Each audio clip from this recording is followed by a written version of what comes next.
Folks, Black Star Network is here. Hold no punches! I'm real revolutionary right now. Support this man, Black Media. He makes sure that our stories are told. Thank you for being the voice of Black America, Roland. Stay black. I love y'all. All momentum we have now, we have to keep this going. The video looks phenomenal. See, this difference between Black Star Network and Black-owned media and something like CNN. You can't be Black-owned media and be scared. It's time to be smart. Bring your eyeballs home. You dig?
Folks, today's Wednesday, September 6, 2023, coming up on Roland Martin Unfiltered, streaming live on the Black Star Network. The Georgia 19 in the Fulton County, Georgia election interference case have pleaded not guilty and have waived their arraignments. Also, a couple of folks, they wanted to have their cases separated. Judge is like, nah, not gonna happen. And they're not moving to federal court either. We'll tell you all of the developments. The federal contempt trial of former Trump advisor Peter Navarro started today. He continues to get heckled by a particular protester. Oh, I love her. I got to play her latest video. The Michigan cop who shot a black Congolese immigrant in the back of the head is begging the state's appeals court to dismiss his second-degree murder charge. DNA frees a black New York man who spent almost 50 years in prison for a rape he did not commit. Plus, Amand Seales has a new docu-series called In Amanda We Trust. She'll stop by to tell us all about her new project. And in tonight's TED Talk, Isaac Hayes III talks about Fanbase, but also he's gonna give us a lesson on streaming as well. He is the son of Isaac Hayes. A lot of folk don't quite understand the music business. He does, because he still controls his dad's publishing. It's time to bring the funk. I'm Roland Martin Unfiltered on the Black Star Network. Let's go. He's got it. Whatever the miss, he's on it. Whatever it is, he's got the scoop, the fact, the find. And when it breaks, he's right on time and it's rolling. Best believe he's knowing. Putting it down from sports to news to politics. With entertainment just for kicks, he's rolling. It's on go, roll, roll, y'all. It's rolling Martin, yeah. Rolling with rolling now. He's funky, he's fresh, he's real, the best, you know he's rolling Martin now.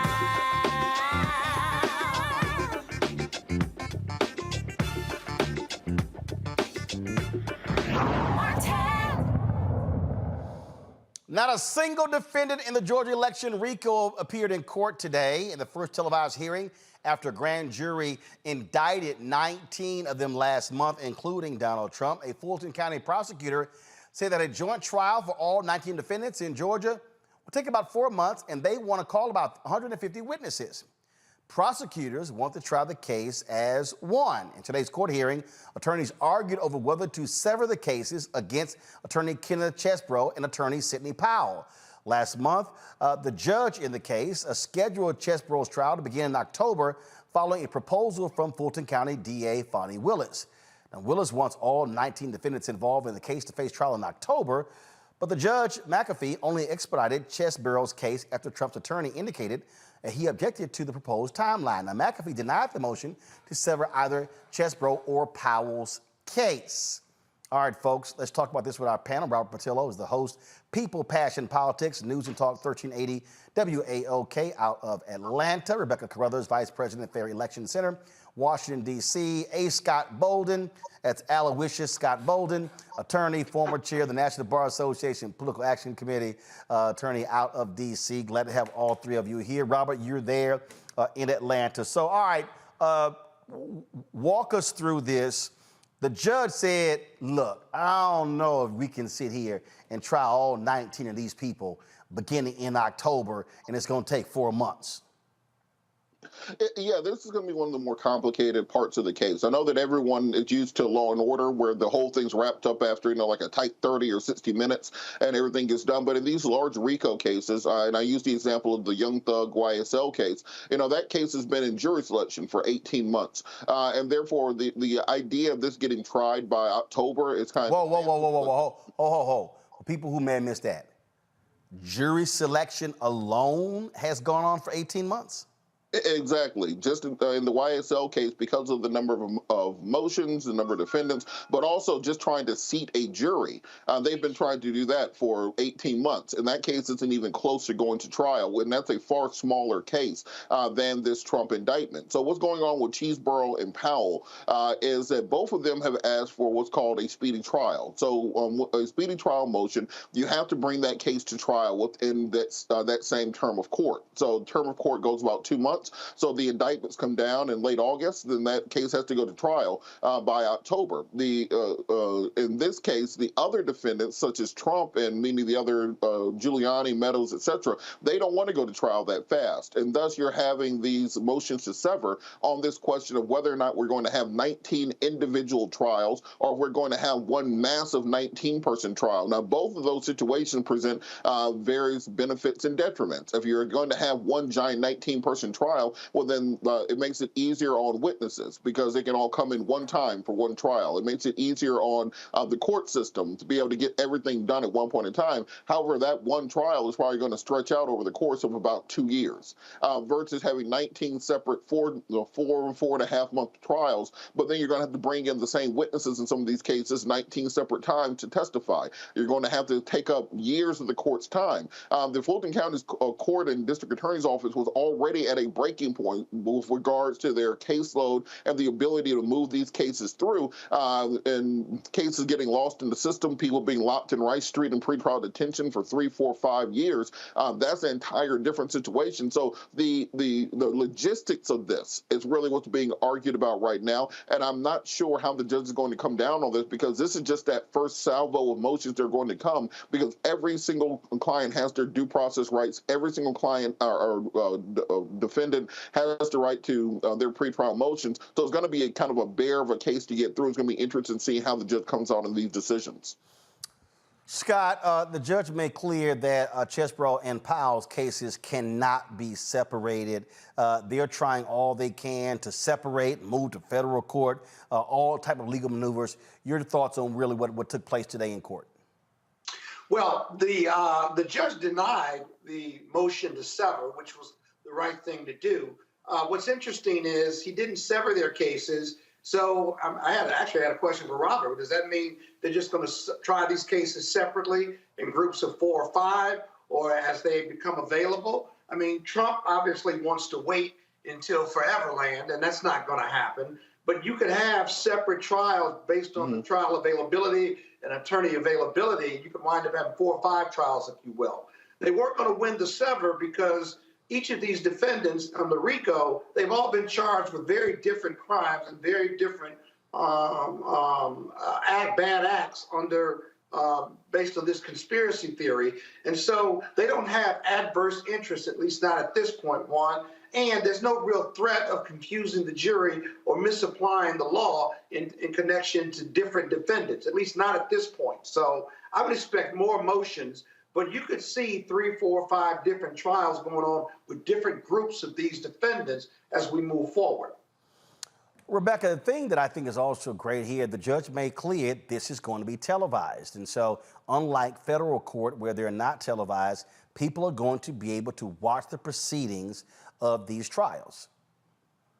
You know, Roland, I think this indeed will be the 21st century's version of the trial of the century. I think it's very important that the American public, including, and not just the American public, but the world, to actually see what happens during this trial so we can hear firsthand the things that Donald Trump and his co-conspirators did in attempts to subvert the legitimacy and to undo the 2020 election. The other thing, like Roland, I think we're going to have to set up a whiteboard in studio just to be able to diagram everything that we're going to see over the next upcoming months and potentially years. Robert, again, this is going to be, obviously, it's complex. Look, he's been indicted in four different places, and it seems that every month there's a new indictment with the thug in chief, and so. But what you have here, you also have a very aggressive district attorney. You've got attorneys for these various folks who have tried to, in essence, squeeze her.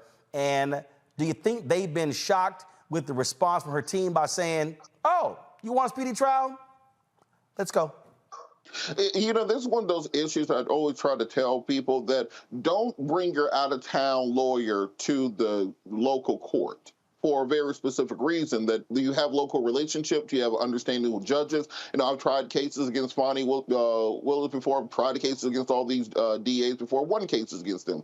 And I think that's important for people to understand that the Fulton County court works differently than any other court in the state of Georgia, just simply because of the size of Fulton County and the number of crimes that are being committed and the high-profile nature. You know, we have the YSL trial, we have the Atlanta teachers RICO case from a few years ago, had the Ray Lewis prosecution in the same courthouse. You know, big cases happen here. And so this DA's office is used to handling these big, high-profile cases. And part of the strategy of these RICO cases, because the Georgia RICO statute is one of the broadest in the country, it acts like a funnel. What your goal is to get the person at the top of the criminal organization. So you start with your Coffee County campaign worker, your bail bondsman, your publicist for Kanye, your Black Trump person, and you get those people, you group them into a first trial batch, and you try to get them either as cooperating witnesses or convictions in order to convince the next tranche of people, you know, the lower level attorneys, the people who were just kind of the lower level people in the conspiracy, to get them to understand that you're serious about that, and then they start cooperating,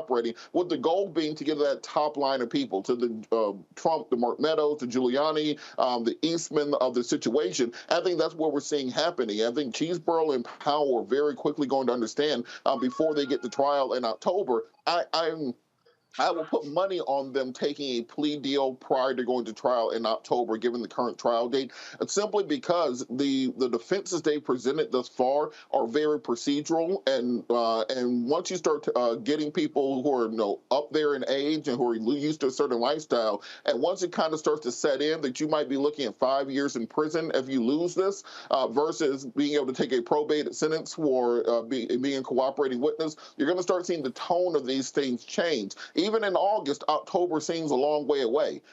Take that calendar over to September. Now October seems a whole lot closer. I think you're going to see a lot more rational conversations coming out of the defense team for these clients. Scott?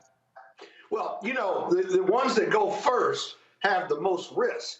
And the other co-defendants and defense counsel will be watching how those cases play out and whether you get convicted or they don't get convictions. Watch what happens after that first trial. Two things happen. The government gets better at presenting this case, one, because they presented it once against a handful of defendants, and the defenses get better and stronger. But what wins cases for prosecutors or the defense are the facts of the case and how well you present them.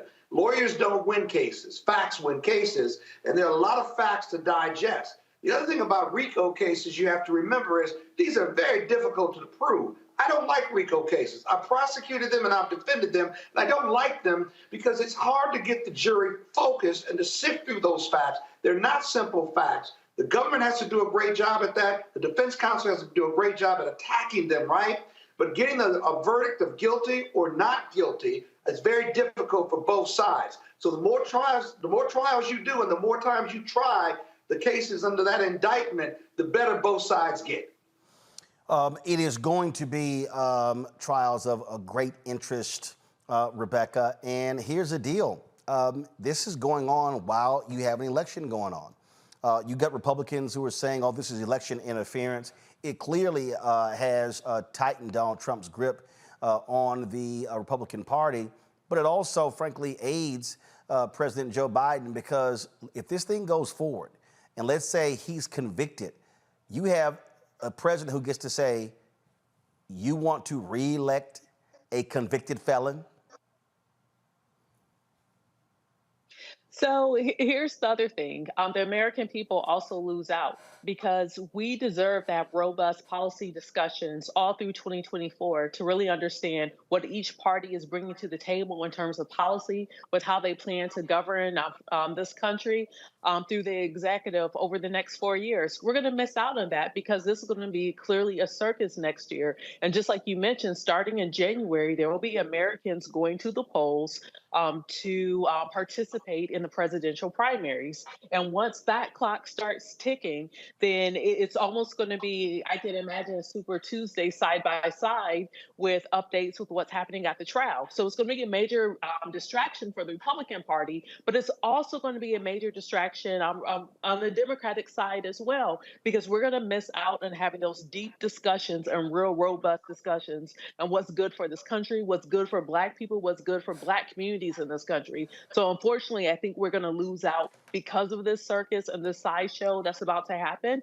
However, at the same time, I want your viewers also to pay attention when we start to see campaign filings, specifically when we see how much money is being raised. I'm really curious if Republican donors and the very big mega donors will continue to donate to Donald Trump, or if his coffers are going to dry up. Because we know right now, essentially, his campaign funds are really going to cover court costs and attorneys' fees. So it's going to be really interesting watching what's happening, especially on the Republican side, to see who the number 2 and the number 3 likely contenders will be. And I think we're going to start to see shifts in early January, especially with seeing what Republican donors are going to do and which candidate they're going to back. Folks, hold tight 1 second. Hold on, Robert. We're gonna go to a quick break. We're going to pick up on this. We come back also in the classified documents case. One of the witnesses always cut a deal with prosecutors.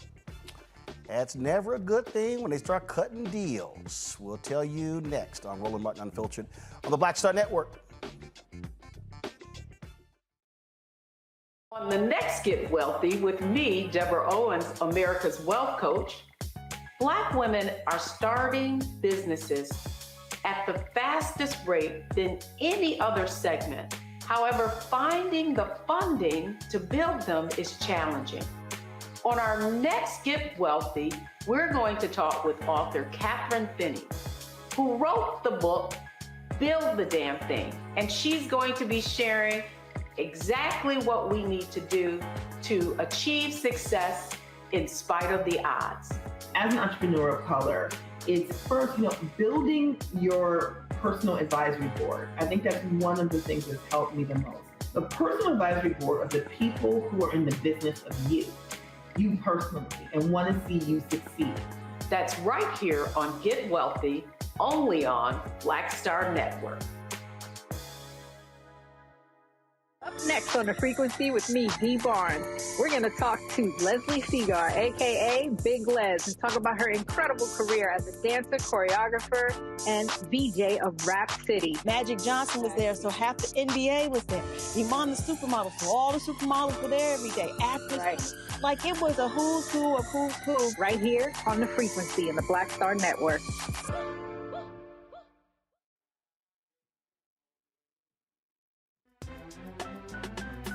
I'm Faraji Muhammad, live from LA. And this is The Culture. The Culture is a two-way conversation. You and me. We talk about the stories, politics, the good, the bad, and the downright ugly. So join our community every day at 3 p.m. Eastern and let your voice be heard. Hey, we're all in this together. So let's talk about it and see what kind of trouble we can get into. It's The Culture, weekdays at 3, only on the Black Star Network. Hello, I'm Marissa Mitchell, a news anchor at Fox 5 BC. Hello, I'm Jamia Pugh. Hi, I am Tommy Davidson. I play Oscar on Proud Family, Louder and Prouder. I don't play Sammy, but I could. Or I don't play Obama, but I could. I don't do Stallone, but I could do all that. And I am here with Roland Martin on Unfiltered. All right, in that classified documents case, guess what? One of those witnesses has cut a deal with prosecutors. Come on, iPad. Of course, in this case, this is the Yahoo story here, and it lays out exactly what's going on here. Go right back to it. Key witness in the case, of course, after he dropped Trump's attorneys, Walt Nada, one of the two Trump employees, is going to be providing testimony. Scott, if you are a defendant, the last thing you want is, first of all, when Trump was paying for that dude's attorneys, then he dropped Trump's attorneys, got his own attorney, then he's like, I need a deal. I keep telling people, these other people are not trying to go to prison for that food. You're going to see more of these cooperations, the lower level people who are important factual witnesses for the prosecution. And you'll see that when they give up Donald Trump's lawyer and get their own independent counsel, their defense changes because they don't want to go to jail. They don't want to continue to defend Donald Trump or be connected to him in exchange for their liberty. It's just natural. And so what's important about this cooperator in the documents case is the government now has a witness that can testify. They've got to cooperate in exchange for a deal, and they certainly don't want to be tried and convicted. They have one person that can say, I had a conversation with Walt Nada, and Walt Nada told me to try to get rid of these tapes, and it was coming from the boss. And it took place at Westminster or wherever his golf country club was. And so it puts Donald Trump there, puts Walt Nada there, and it has a direct conversation with the IT person. This is really bad for Donald Trump. Now, having said that, the defense will cross-examine the IT individual, Tavares, I think. They'll cross-examine him and say, you cut a deal with the government in exchange to save your hide and to not go to jail. That's your greatest motivator for lying. Maybe, maybe not, but this is the dirty business of criminal prosecution. Sometimes you got to get witnesses that even lied in the grand jury. The government's going to have to rehabilitate him and make him make sense and make the government, or rather make the jury, believe that he's now credible.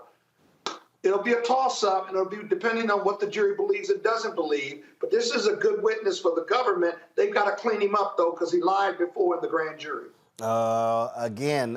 Listen, I just think that what you're about to find out, Rebecca, that protective wall around the orange one is going to crumble. And you're already seeing, what's going on. And I think politically as well, yes, his base is hardening, but the bottom line is you're going to have more and more people saying, okay, I know Biden is old, but do we actually want this crook back in the Oval Office? I'm hoping that's the calculus that many Americans will have in the back of their mind as they're going into the voting booths next fall. But you know what? I still think that Trump could still win his primary. And also, Scott, correct me if I'm wrong.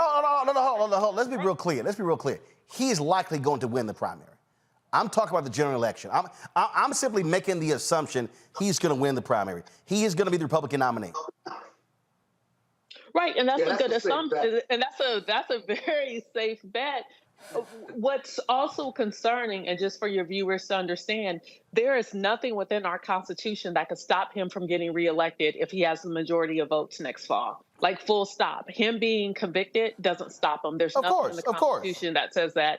us knowing that he is a criminal, he interfered actively with elections, he did treasonous type activities and behavior, there still isn't a fail-safe within our system right now to be able to stop him. So I'm hoping there are enough Americans, and I'm hoping there's enough people who normally don't show up to vote who decide that next election is actually important enough when we're thinking about how do we move forward with our country? Because if he goes back into the Oval and we know that he is a clear and present danger, we know he is actively engaged in criminal activity, everything that he did in his first administration will appear to be child's play. Like, I think we're going to see outright, out-front corruption in ways we haven't seen before. I mean, it's going to be like, I think in 50 years, when we start to see even like some of the money transfers that some people have claimed that have happened with him enriching himself, his businesses, and his kids' businesses, and his cronies' businesses as well, that's nothing compared to what he would do in the second administration. Here's the thing, Robert. I think that, again, having a corrupt, 4 times indicted opponent aids a President Biden. Do you agree? No, I don't. I think that we are living a society that has had the last 30 years being pumped full of House of Cards, being pumped full of scandal, being pumped full of all these political corruption shows, and we live in a celebrity culture right now. And the truth is that the former President Trump is being aided by all of these things. Ever since he started getting indicted, his numbers have shot up in the Republican primary polls to the point that he's all but clinched the nomination. We've also, however, seen that now he is pulled into a tie with President Biden in national polling, and even is ahead of President Biden in some of these polls. And what I also think people can't discount is President Trump still has such control over his party that he can simply say, if he's convicted, he can make a backroom deal with Ron McDonald or whoever the hell the RNC chairperson is, and say, well, look, Don Jr. is going to be running for me since these people are persecuting me. The Trump base rallies behind him. He runs on a platform of I'm here to avenge my father. He gets elected. He immediately pardons Trump and all the January 6th protesters. We live in a world where that's no longer a crazy conversation. If you had asked any of us 5 years ago, would crazy rednecks storm the Capitol and smear feces on the wall? We would say, no, that's crazy. That's not something that's going to happen.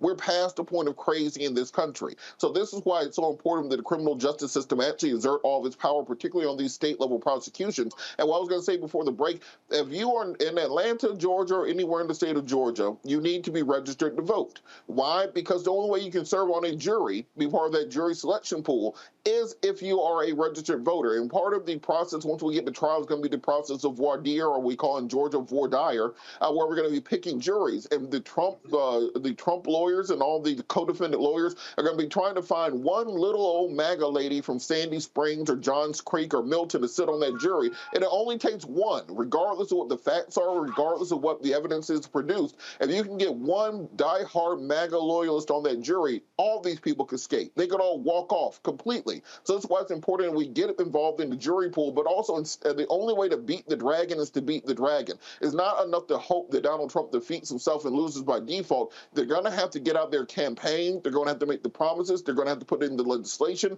They're going to have to register the voters to actually win this once and for all. That's the only way to bring this chapter of American history to an end. Here's the deal, Scott. I mean, look, first of all, I get where we are, but the reality is our politics is split.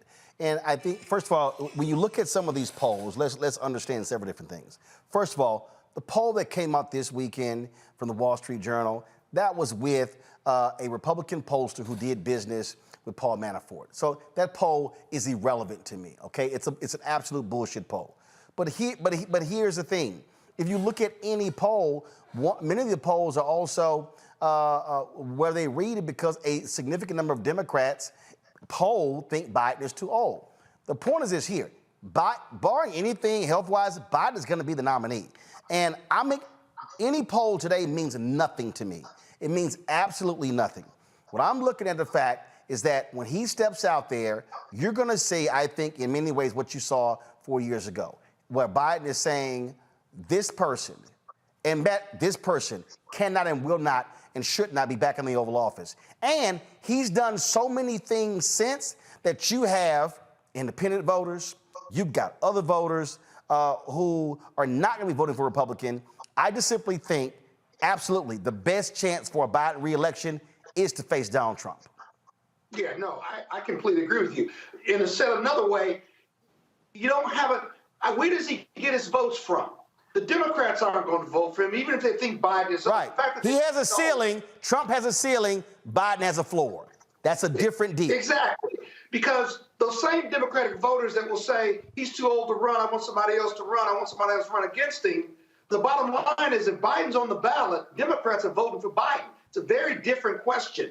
Then you look at the independents. Anywhere from 30 to 70% of independents aren't going to vote for Donald Trump facing these 91 criminal felony charges, right? So who are they going to vote for? In the end, whether they like it or not, they're going to vote for Biden and maybe someone else. There are not enough votes for Trump in order to win this general election. You got to believe that. And the trials are starting in March of 2024. So where's he going to get his votes? Are the MAGA supporters and those disenfranchised, poor white, Southern and rural voters, are they going to who have never voted before? It costs time, money, and resources to cultivate them and to have them come out in the masses. And it's just not going to happen. Why? Because he spent $40 million on legal fees. He's going to spend 40, 80, maybe even $100 million on legal fees. That gets old. Those are monies that can be spent on finding new voters, and it's being spent on lawyers. So listen, he'd have to run the table and beat all 91 of these felony criminal state and federal charges in order to be free to enter the White House. It's never been done in the history of this country. And I got to tell you, you may not want to vote or rather bet against Donald Trump, but I'm betting against him that he can't beat all 91 of these charges. And here's the thing that jumps out. Here's the thing that jumps out here, Rebecca, that I think is critically important. You still have to look at elections as, frankly, statewide elections.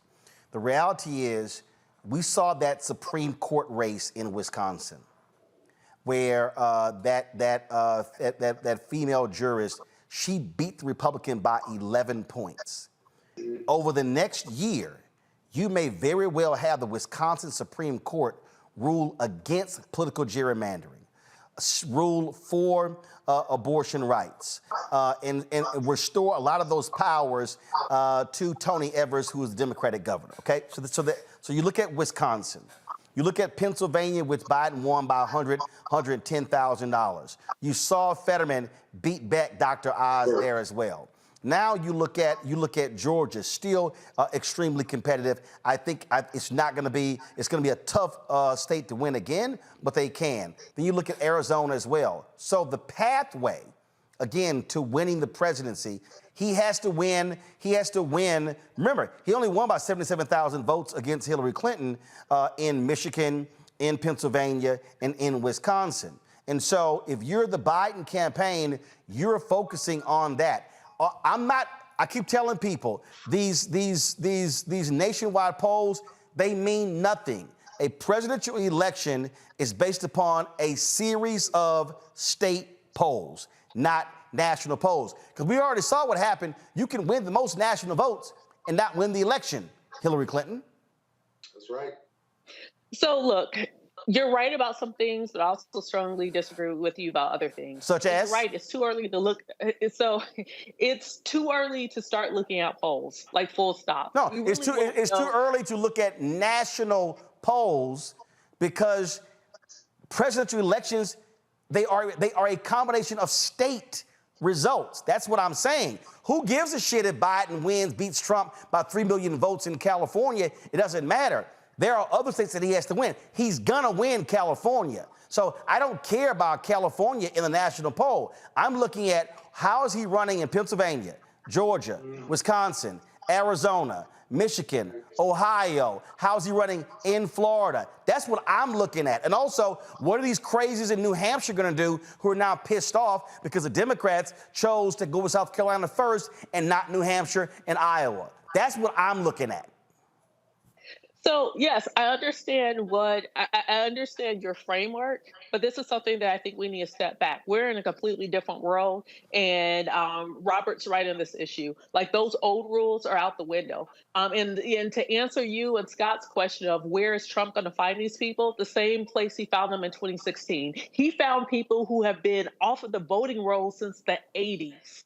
And so when I tell you, like all my years of doing campaigns where you're looking at voters who are high propensity voters or voters who are low propensity, and for your viewers, what that means is they're likely to turn out and vote. So he literally found people who haven't voted in such a long time, they were no longer on the voting rolls, and he was able to get them out. The second thing is Trump is not the same type of candidate as like a Mitt Romney. He's not the same type of candidate as a Nikki Haley, where he's going to need $1 billion behind him in order for him to generate enough interest and to get enough airtime for people to be aware that he's on the ballot. He is such an incendiary character in American politics. He literally doesn't have to spend $1 in advertising in order to still dominate the airwaves. We've seen that happen. In fact, I will blame some of the mainstream media for his candidacy actually becoming legitimate during fall 2015. Because I remember the summer of 2015 when he was talking about running, he was getting into the race. As we went into the August, the 2-night special. Oh, I totally understand in terms of him generating attention. That's not my issue. What I'm saying is the biggest mistake that I see right now is having conversations on this poll says this poll says that. I think right now, again, I'm looking at states. I'm looking at how does a person perform in the states. But the other thing is, how do you shore up weaknesses? When Scott says, where's he going to get the votes from? This is what Trump needs, which is actually how he won in 16. It wasn't just he pulled out people who had not voted. You also had on the Democratic side depressed turnout. There were people who were like, I just can't vote for Hillary Clinton. So what you're facing with is the question is, are you going to see increase in turnout? Republicans are scared to death right now. Why? Because of abortion. They saw how crucial that was in 2022.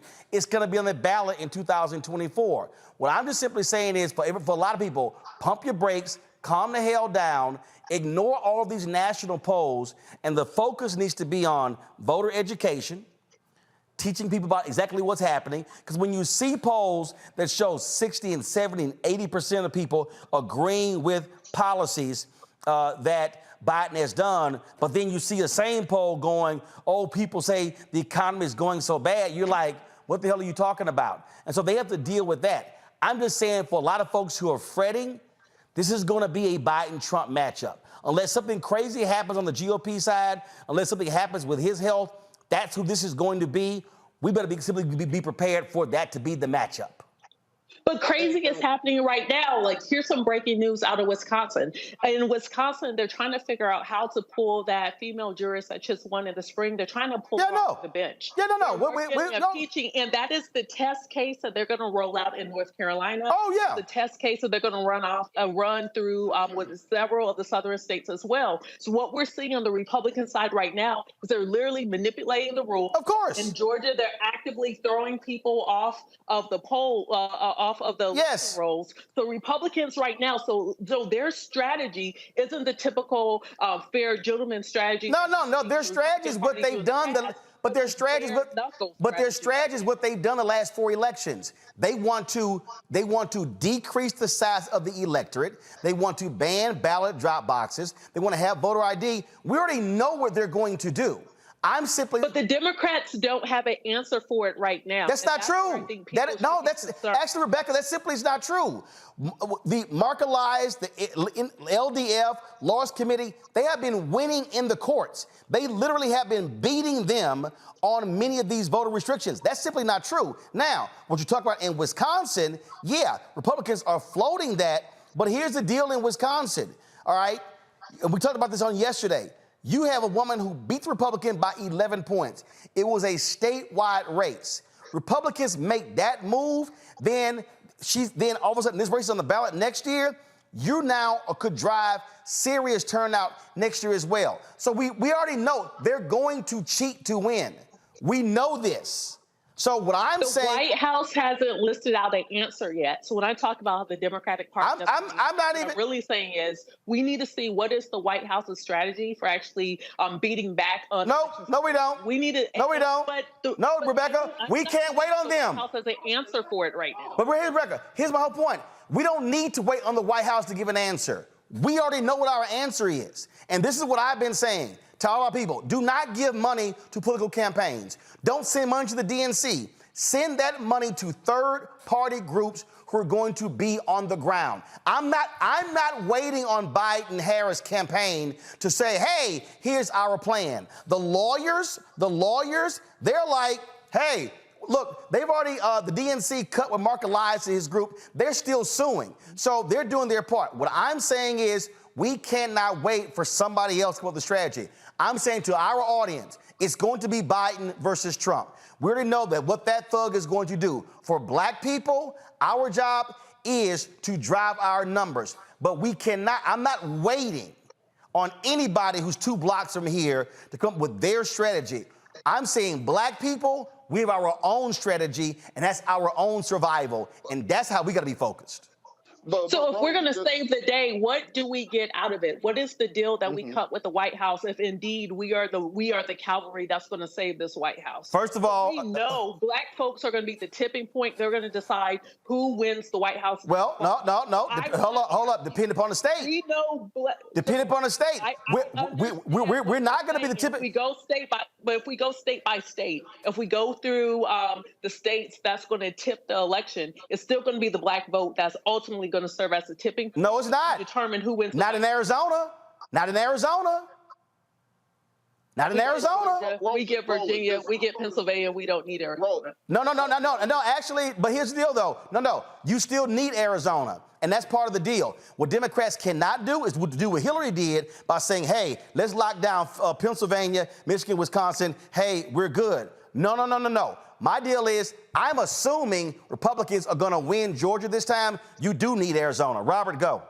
Well, look, Roland, just to that point, remember that Donald Trump received $3.5 billion in free media in 2015 to win the 2016 election. So the money in politics thing is now a thing of the past. Donald Trump generates free media. We've spent the first 30, 40 minutes of the show giving Donald Trump free media because the Biden campaign has been completely inept when it comes to messaging and when it comes to a press strategy.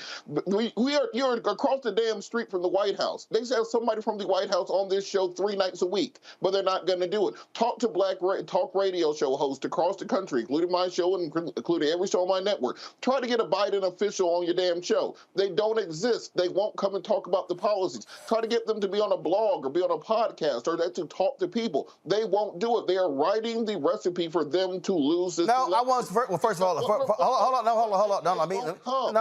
No, I got to correct you. I got to correct you. First of all, we ain't got a problem having them on. I'm deciding who I want to have on. I'm not accepting just anybody. So that's first. That's first and foremost. Because also, I get the emails all the time, them offering up folks, so I'm not always saying yes to somebody. That's one. But this is what I'm also saying.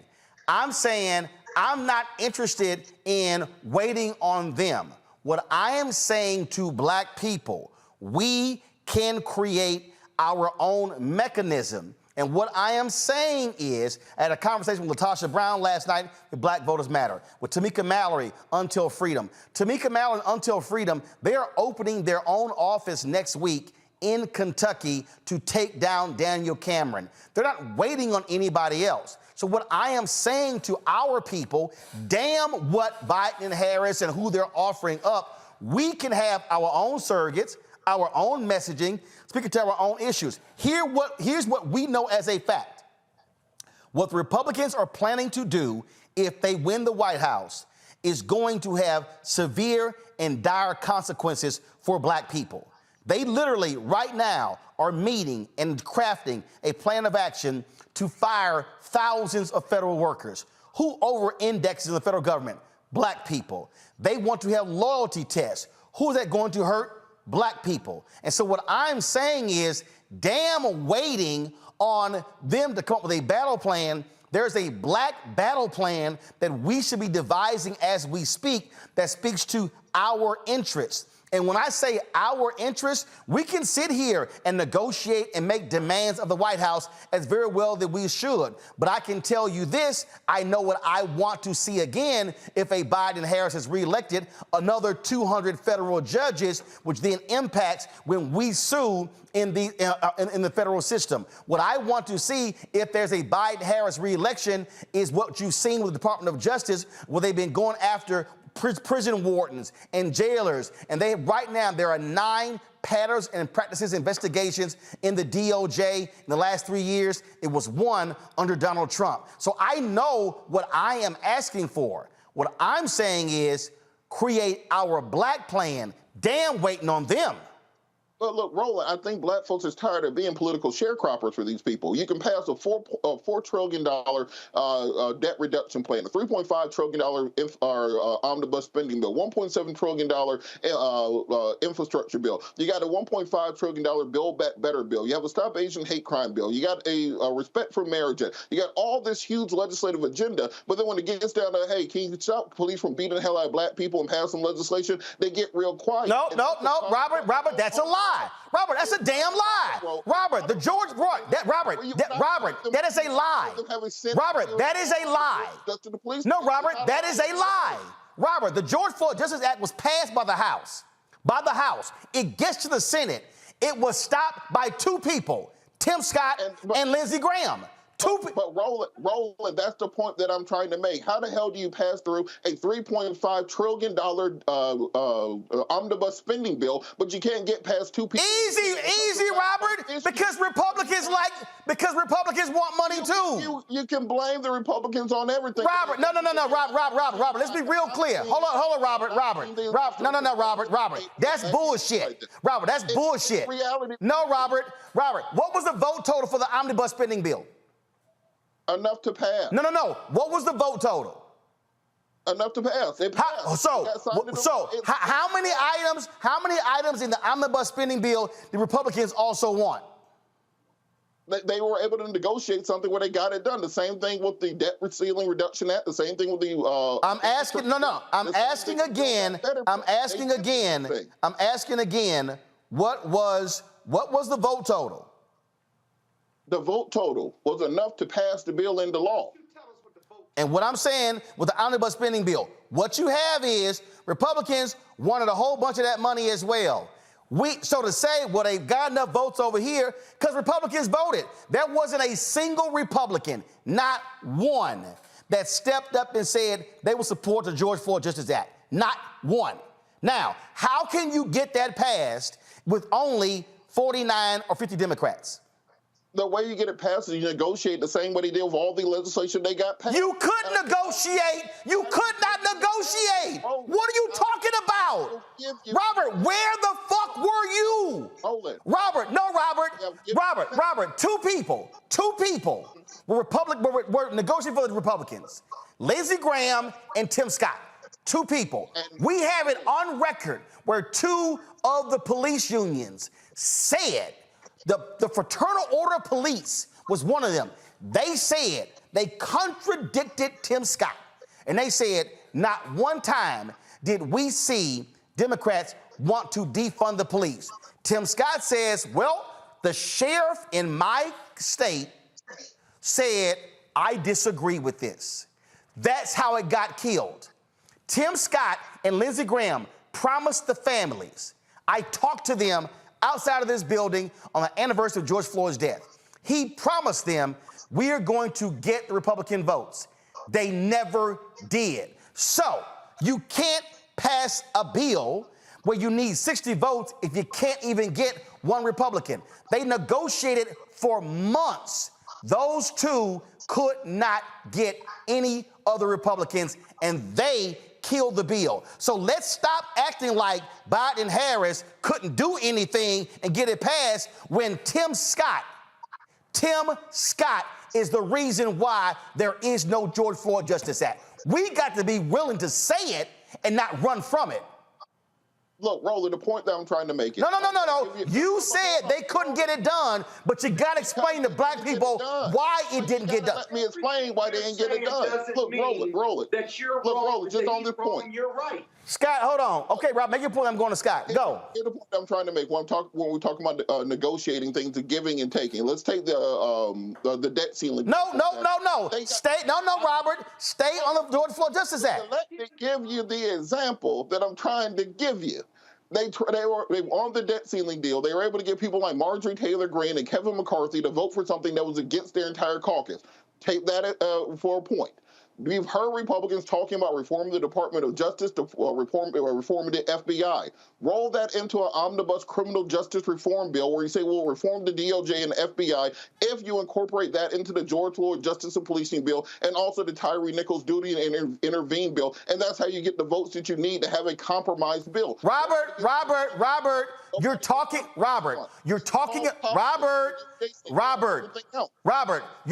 about the House. It passed the House. The House ain't the problem, Robert.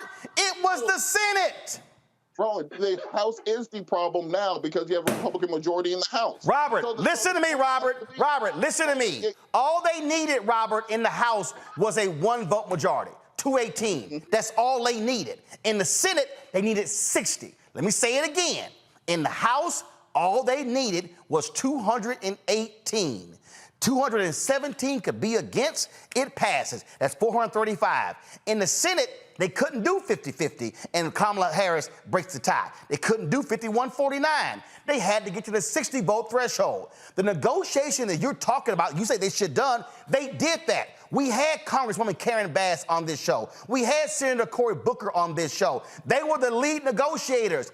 Everything they put on the table, they could not do it. It was Senator Tim Scott who came in and said, oh, y'all want to defund the police? That's a bridge too far, and he killed it. He didn't even call the family members to tell them if they were stopping negotiations on the deal. That's what the hell happened. So I'm trying to figure out what in the hell are you talking about that you could have somehow got it through the Senate when they clearly did not want the bill at all?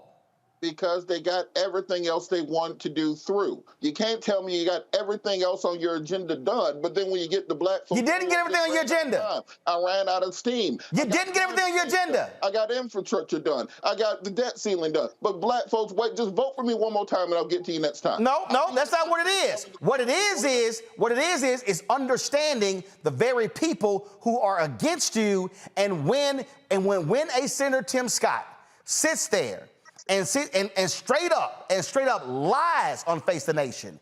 And then when I text him, he couldn't answer when I said, wait a minute, their proposal was the same one you proposed last year. He stopped answering. His staff stopped answering. They were full of shit from the beginning. And then Senator Tim Scott then spoke against the crap that was in the executive order that Trump signed. I said, well, wait a minute, hold up. You stood there and supported that. Here was the real deal. He was supposedly for police reform when Trump was there. He was not going to give Biden that victory. You know why?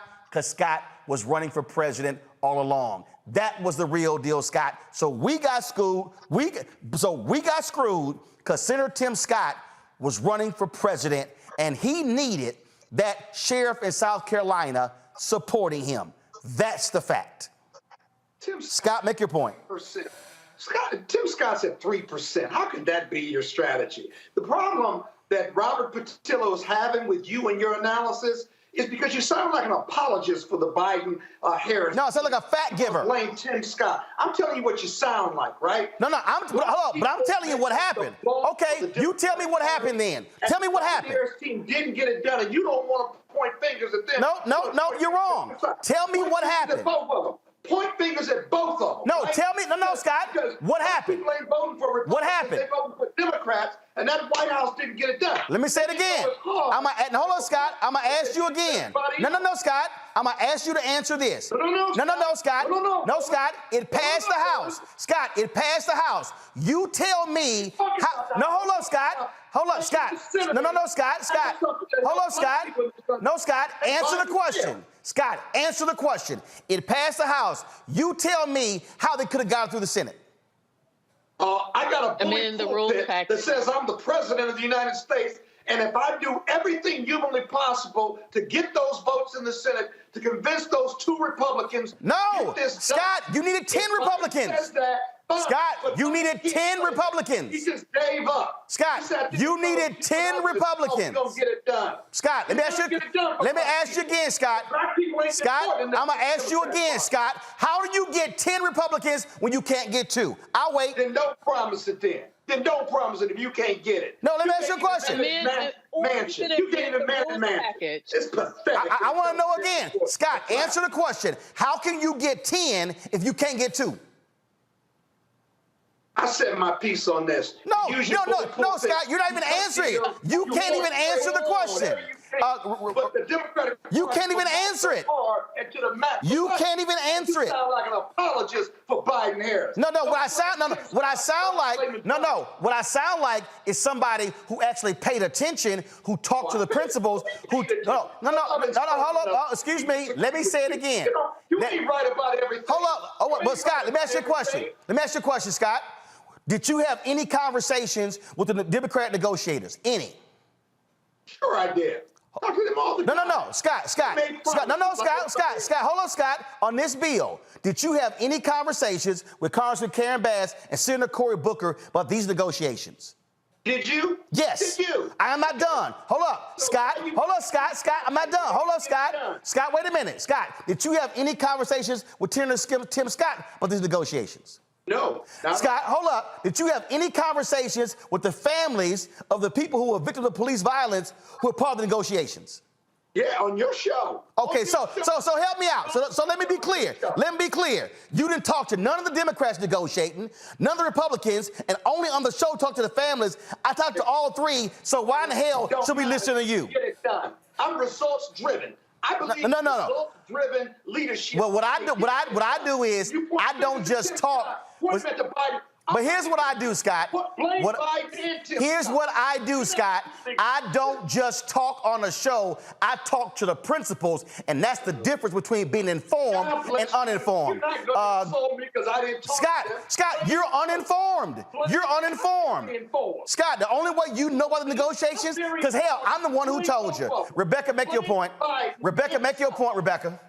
So, I mean, there's different tools that we've seen that happen in the past, especially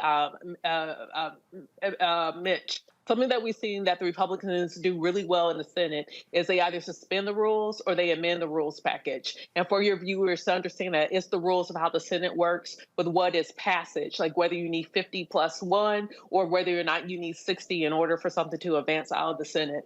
And so one thing that I will say, the Democrats could experiment and figure out, all right, are we going to suspend the rules or are we going to amend the rules package and change what that threshold? Because there's nothing in the Constitution that says you have to have 60 votes in order for something to pass the Senate. What happens at the beginning of each Congress is on the House side and the Senate side, both leaderships determine what are the rules for something to determine passage. So in the Senate, one of the tools that the senators can do, one of the things that Schumer could have done was either suspend the rules, change the rules package, or figure out, okay, we know if this is a particular legislative package that deals with money, then you could also do different maneuverings in order. But the Georgia Floyd Justice Act wasn't dealing with money. So I worked on the Hill on the Affordable Care Act. And one of the different things that we floated around, I worked for Congressman Dingo, is figuring out, okay, if we actually have to fight on the Senate side in order to get that passed, because remember a couple people, there was the open seat in it was in Massachusetts, Scott Brown. Scott Brown. So it was sitting down with parliamentarians on the Senate side to figure out, okay, so what do we do in order to get this thing passed? What are our different avenues? So that happens on each major piece of legislation. And that was, while I hear you on the technical aspects, you are right, Roland, that it was hard for the Democrats to pass it. I don't think it was impossible if they had enough will, if they wanted to expand political capital. Again, and hold up, and one second, excuse me, and you said in order to do that, then that meant Senator Chuck Schumer then would have to lead his Democratic caucus to change the rules. And to do that, how many votes would he have needed to change those rules? He would have needed 60 to change the rules. Stop, hold on one second. You said he would need 60. How many Democratic votes did he have? He had 50. And really he had 48 because Cinema and Mansion would not have gone with it, correct? Right. But I've seen Mitch. I'm stating. But you just said, in order to change, for everybody who's watching, you said in order to change the rules, you would need, I believe it's 60 that you to adopt the rules. So in order to change. Wait a minute. If we go back to the beginning. Hold on one second. I don't think we needed 60. Hold on. You said in order to change the rules, you would have needed 60. And you needed 60 for the George Floyd Justice Act. You couldn't get to 60. Because in order to change it, you would need to convince 10 Republicans to do it.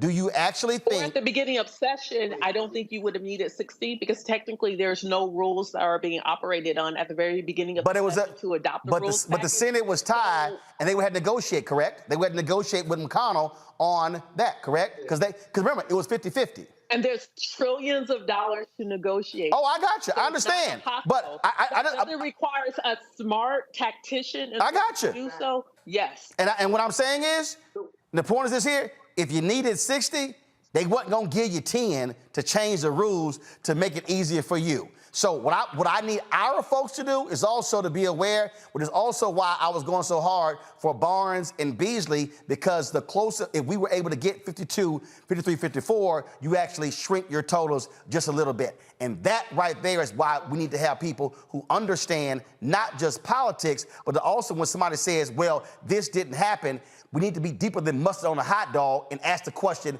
why? What happened? And then if it did not happen, then say what needs to happen in the next election with the results to get closer to what our goal is.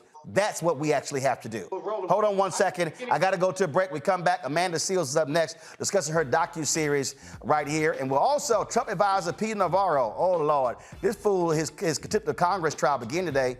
I love this woman who keeps showing up with a sign over his head. It's awesome when she just taunts his ass. I'm gonna show y'all that video. You're watching Roland Martin Unfiltered on the Black Star. Hit the like button. Also, folks, download the Black Star Network app, Apple phone, Android phone, Apple TV, Android TV, Roku, Amazon Fire TV, Xbox One, Samsung Smart TV. Also, join our Bring the Funk fan club. So you're checking money order P.O. Box 57196, Washington, D.C. 20037-0196. Cash App, $RM Unfiltered. PayPal, R Martin Unfiltered. Venmo is RM Unfiltered. Zelle, Roland at RolandSMartin.com. Roland at RolandMartinUnfiltered.com. We'll be right back. Hatred on the streets, a horrific scene, a white nationalist rally that descended into deadly violence. White people are losing their damn minds. As an angry pro-Trump mob storms the U.S. Capitol, we've seen shooting. We're about to see the rise of what I call white minority resistance. We have seen white folks in this country who simply cannot tolerate black folks voting. I think what we're seeing is the inevitable result of violent denial. This is part of American history. Every time that people of color have made progress, whether real or symbolic, there has been what Carol Anderson at Emory University calls white rage as a backlash. This is the rise of the Proud Boys and the Boogaloo Boys. America, there's going to be more of this. Here's all the Proud Boys, guys. This country is getting increasingly racist in its behaviors and its attitudes because of the fear of white people. The fear that they're taking our jobs, they're taking our resources, they're taking our women. This is white fear.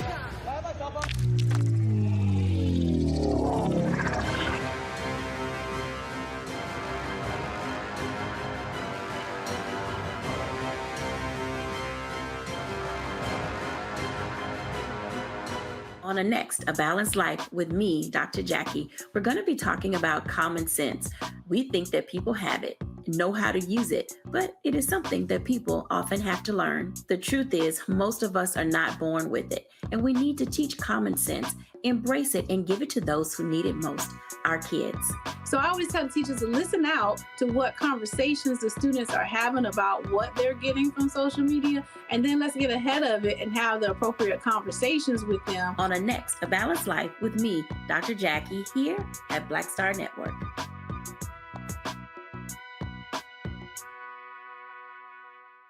Hey, what's up, y'all? I'm Devon Franklin. It is always a pleasure to be in the house. You are watching Roland Martin Unfiltered. Stay right here.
All right, folks, Amand Seales, she occasionally discusses politics. She has a new comedy documentary called In the Amanda We Trust. She ventures into D.C. to find out there's a place or space for her to run for political office. Here's a sneak peek of this documentary. In a world where deception and power rules, one brave woman answers the call of the people. I think I'm gonna run for office. And ventures to the nation's capital to bring a trusted voice to the halls of democracy. I mean, if I ran, do you think you would vote for me? It depends. Oh. It depends. I came through because I wanted to get some insight from some folks who are already on the inside. And your afro is needed here. No one is gonna believe me in this. You know what? You never told me, what are you running for? The question really is, what are we running to? I'm running to the people. How well do you think you know government? I went to school. I can answer a couple questions. How are you fighting the colonization? Are you doing martial arts? If I were in any office, from alderman to state senator to Republican, what Satan just flew into my mouth? DeSantis came in here, right? That's what happened.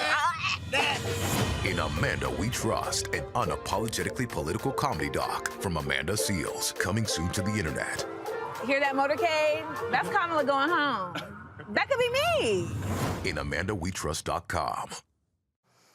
All right, Amand Seales joins us now from New York. Amanda, glad to have you on the show. First and foremost, the one thing when you asked the brother, he said, well, I know a couple of things. If there's one thing I think that probably drives me crazy, the number of people who literally have no clue about how politics works in this country.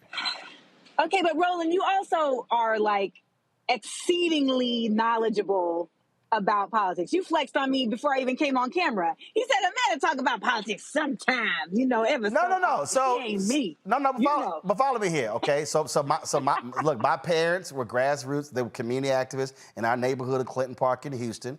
And so even as a child, yes, 7, 8 years old, standing outside of election day, passing stuff out. But still, you got folks who walk around who don't, and we've asked this question all the time. They don't know who their state rep is, state senate, the councilman, the county commissioner. Yet then when folk get mad that stuff don't happen, then you ask them, well, who did you call? Well, I called Congressman so-and-so. Then you say, does he or she actually represent you? I don't know. And so my problem is that a lot of people respond emotionally when things don't happen, as opposed to factually as to how things get done. That's probably what drives me crazy the most. But you also know that that's by design, right? Like, it's by design that folks are kept ignorant. It's by design that folks are kept feeling like the politics and government of it all exists in an ivory tower. You know, there's just this effort that has been made to create apathy, to, you know, really distract folks from even feeling like they have any level of power. And so that's what I love about what you do. I love about what you do is that you really make it people's responsibility that they need to get it together, they need to get the knowledge, and they need to stop just throwing things around that they don't know about. And that's what this political comedy documentary is about. It's about trying to use humor and use comedy to get folks engaged, you know, to get folks at least even curious. I mean, Roland, we are in the age of idiocy. Oh, yeah. We are in an era where being ignorant is, and people will stand on that and look at you crazy for even seeking knowledge. So that's what this is about. I apologize for the sirens. It's a very New York evening. I got you. Well, the thing is, again, so when it comes to the documentary, and then you see you're coming to D.C., you're talking to the very people. See, that's the thing that is important. I think we do have to. I've been saying this, that we got to have Schoolhouse Rock 2.0, 3.0, because when I hear people talk about how frustrated they are, things don't get done, and then when I ask them stuff, and then I go, "You do know that's the school board's job?" Then they go, hold up. I'm like, that's not Congress. Roland, we got to start from scratch. Yeah. Oh, I mean, you understand what I'm saying? Yeah. We got to start from scratch. Like, you already stated that you learned from scratch. You started when you were 7 and 8 by having just juxtaposition to this information. It's the same way that, like, you got to have books in babies' rooms even before they can read them. Yep. Because it needs to be commonplace that knowledge is around you, right? We don't have that civic part of our culture anymore. And so many of our ancestors, and even just not even ancestors, our grandparents worked for that. They fought for that. They died for that. And so what we through great effort, we have been disconnected from that. And so we got to reconnect to that. And those of us who see it, it is our responsibility to be it. And so that's why I made this, and I made it with my own money. I mean, I love what you do because you was like, man, bump y'all, I'm gonna just do this. And so that is how, but that's how it gets done, because if you have to rely on the other sources, it's gonna get dismantled, it's gonna get muddled, it's gonna get, just dissolved into BS. And so as anybody who knows my work, that's what I'm about. So where is this going to air, and then what's going to happen afterwards? Are you thinking about saying, hey, let's take it around the country and literally have, look, they got PragerU, so how about Seales U, Amanda U? Amanda Academy. I was originally just going to do this and be done with it and move on and go do a stand-up tour, et cetera. And then I was meditating on it, and I was like, oh, wait a minute. I'm actually not supposed to do that. I'm supposed to live with this and work with this and teach with this. And so this is available on my platform, my Patreon. So you can go to inamandawetrust.com. And I am going to package this and be able to take this on the road, where I will begin with political trivia and stand-up. Then we'll watch the special or the documentary, I should say. And then we'll do a Q&A, because I, like you, understand that we have to canvas in many ways. We're not just canvassing to get people to vote. We got to canvas to get people to learn.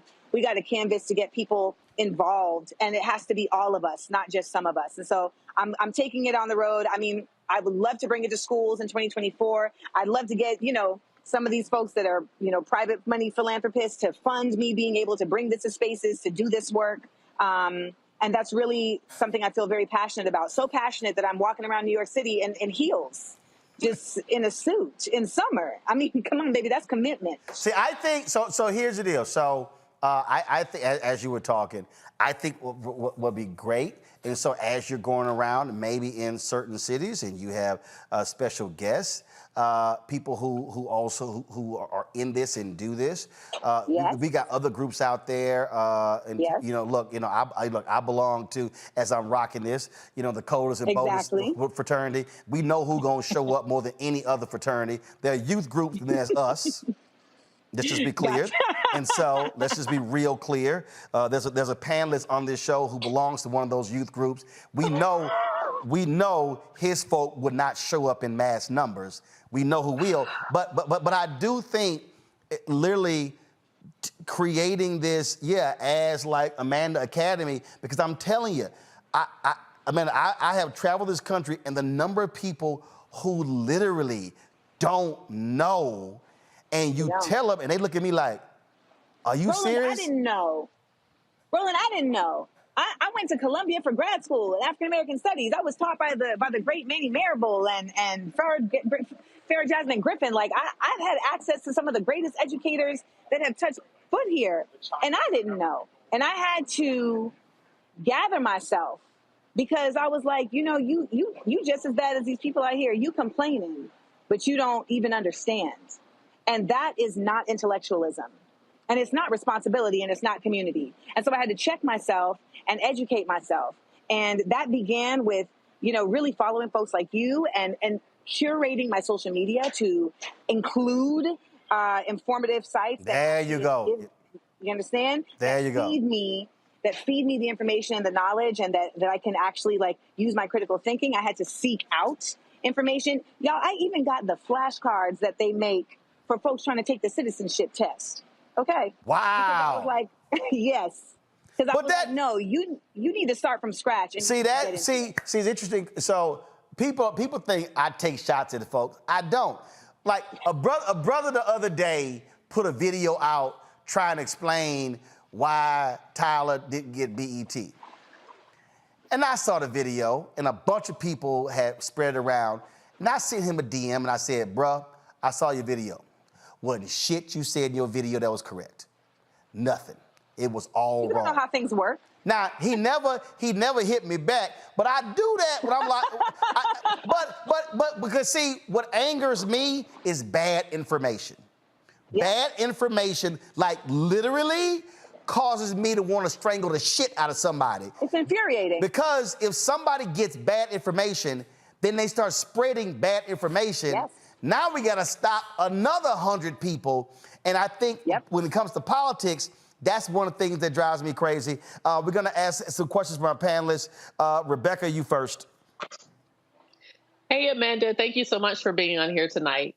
So tell us how, in your perfect world, how would you convince people to get involved with civics? How do you actually make civics entertaining and interesting for people actually to want to care? Because I think it's great that you got the flashcards, but how do we get the masses to want to care and be involved as well?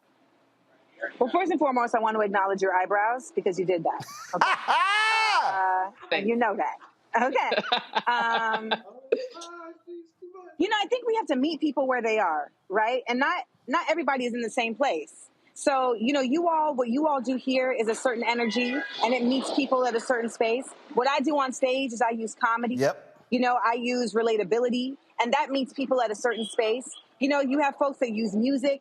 You know, there's going to be a multi-pronged approach that has to be taken, and it has to be taken with intention. And that's what I'm really trying to say with this project and, you know, connect with other people on as well, because not all spaces are feeling like it is their responsibility to go with that intention. So you guys work in a space that is very clear and it's very direct. But in comedy, it's not like it's very clear and direct that like we should be using this platform to use and to edutain people, right? Like that doesn't necessarily have a built-in factor in this space, but it is something that I feel very strongly about. So I think at the end of the day, to answer your question, it really is about identifying the different pockets of people and how to get to them and who is in those pockets already that is capable. Because the other thing is we keep asking people questions that don't really know what they're talking about, like Mr. Martin said, like rappers. Oh my God, oh Lord, don't trust me. Oh Lord. Ooh, don't even get me started. Don't even get me started. Okay, Robert. Thank you so much for everything that you're working on. So I did have this question. I've noticed that on the conservative side of the aisle, they've kind of cut out the middleman between the entertainment community and politics. You know, Donald Trump got elected basically telling your mama jokes for a year and a half, and they made him president. Vivek Ramaswamy is basically doing a Borat routine right now, where I'm pretty sure you're going to see at the end that this was all a joke. Ronald Reagan was a B-movie actor. That being said, do you think instead of you trying to educate people, maybe you should use your platform and just run and be in the arena, as Teddy Roosevelt said? Baby, I don't think I'm built for the arena. I think I would get incarcerated was a reality show host. No, I mean that I will punch somebody. You hear me? The way that these people behave, I know myself and I know my rage. And so I feel it is better refined on the outside. But I will say this, I do believe that there is a requirement that it's going to take folks from both sides. I'm not a reformist, but I do understand that it's going to take from folks on the inside and the outside. Yep. What you're talking about is charisma. And what so many of the Democrats haven't sought out is charisma, but they've sought out white approval. And so what they're realizing at this point is that that's not going to cut it. And so much of the apathy is coming from not just people who don't give a damn, but from white people who don't trust. So at this point, we need to change course. And we need to get folks that we can believe, because that's the difference. The Republicans don't care about that. They just care about folks that can say whatever needs to get said. They to get care the about ignorance winning. to do what they need to do. That's it. Yeah, exactly. They'll just say whatever they need to get said. But progressives don't follow that line. So you got to take a different approach. And it's going to take people who really mean what the F they say. I mean what I say, but I'm not made for politics. I'm made for the stage. Well, you know what? What I need to do. 2024. I mean what I said. No. I You think only got the campaign slogan. I mean the reason, Amanda, the reason I totally agree with you. People, look, since I was 24, every city I've lived in, I've been asked to run for something, and I'm like, y'all, that ain't me. Because I'm the same. I said it. I could probably start off with 20,000 votes and end up with 4,000. Because I'm going to cuss a bunch of people out. Yes. I'm telling you, if a voter came to me and they said, what you gonna do about our schools? And I would go, are you a parent? Yes. Are you in the PTA? No. Well, shut the fuck up. See, I'm telling you, I would cuss a parent out asking me as a politician what they gonna do about their schools if your sorry ass can't even join the PTA and your kid goes to that school. See, right there, I'ma lose all the votes in that house. It's time coming down. I'm just saying. I know. I'ma cuss a voter out.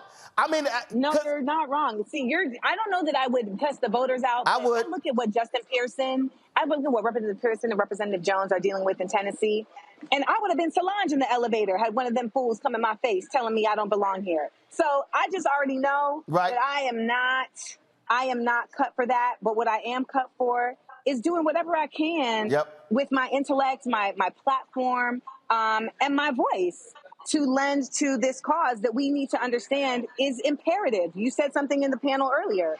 We are in a state of crisis, and I don't think enough people think that, and I know enough smart people don't think that. Boom. But I see it. Absolutely.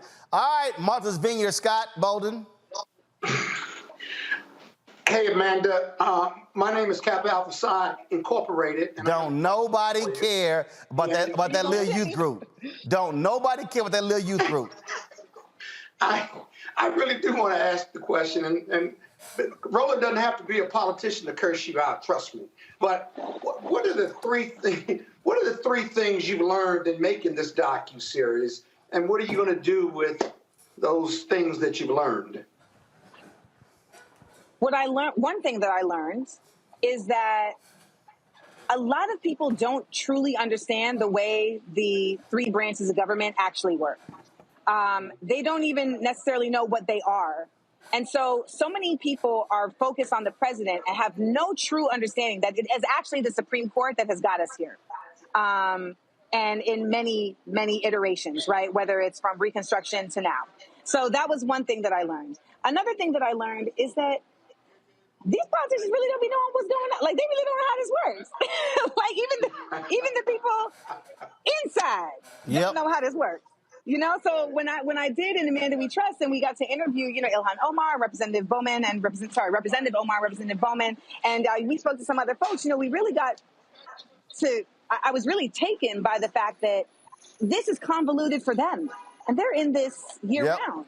So it's like, well, if it's convoluted for y'all, then what must it be like for us on the outside, right? So that begins my mindset of like, how do we undo the puzzle? How do we simplify the puzzle? That's my gift. My gift is using comedy and common sense to explain complex concepts and break it down to the bone bristle. That's my gift. And so that's what I am working to do. My third thing that I learned is that it really does matter how you look. Like in DC, you can't be up in there looking raggedy. They really not gonna let you in. And so I really was surprised to hear that was not something I was just like, surmising from the outside, but that optics really matter. And I had no idea. The bonus is I had no idea that there was a seersucker day in Congress. Right. But it makes sense because there's a lot of suckers in Congress.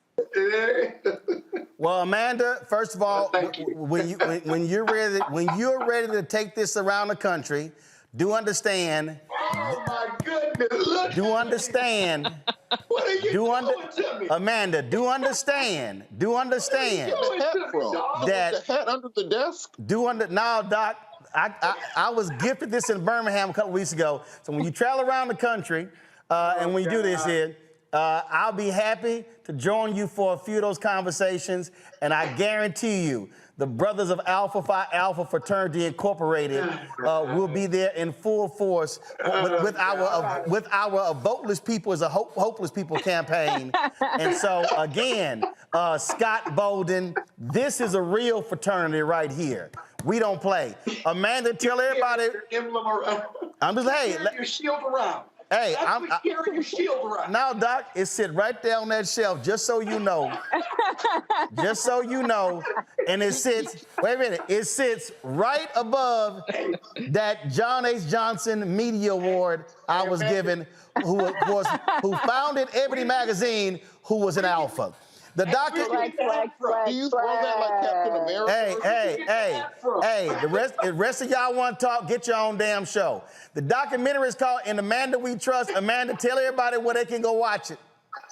You can go to inamandawetrust.com if you want to bring me to your school, your university, your business, etc., your community. You can go to amandaseales.com and go to the contact page.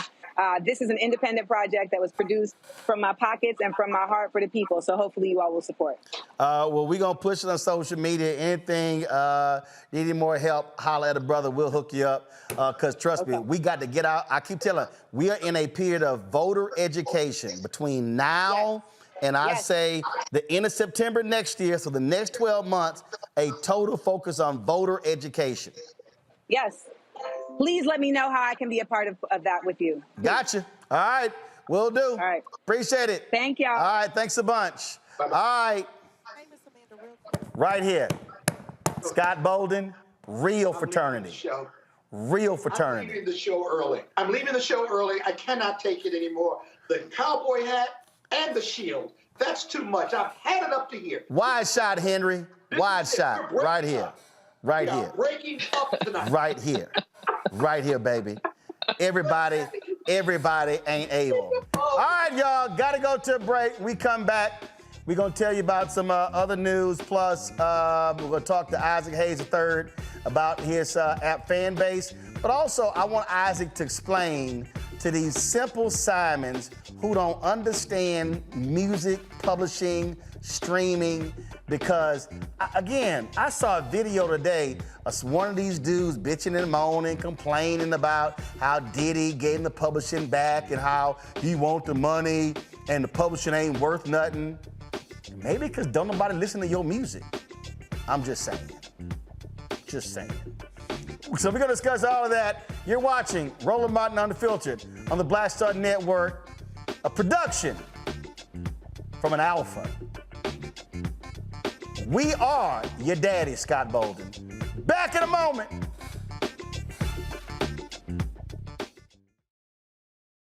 When you talk about blackness and what happens in black culture, we're about covering these things that matter to us, speaking to our issues and concerns. This is a genuine people-powered movement. There's a lot of stuff that we're not getting. You get it, and you spread the word. We wish to plead our own cause. Too long have others spoken for us. We cannot tell our own story if we can't pay for it. This is about covering us. Invest in black-owned media. Your dollars matter. We don't have to keep asking them to cover our stuff. So please support us in what we do, folks. We want to hit 2,000 people, $50 this month, raise $100,000. We're behind 100,000, so we want to hit that. Y'all money makes this possible. Checks and money orders go to P.O. Box 57196, Washington, D.C. 20037-0196. The Cash App is $RM Unfiltered. PayPal is R Martin Unfiltered. Venmo is RM Unfiltered. Zelle is Roland at RolandSMartin.com. Next on the Black Table with me, Greg Carr. Brown versus the Board of Education. The history books call it the court decision that ended racial segregation in American schools. But a brand new book, Jim Crow's Pink Slip, uncovers a devastating unintended consequence of that 1954 Supreme Court decision.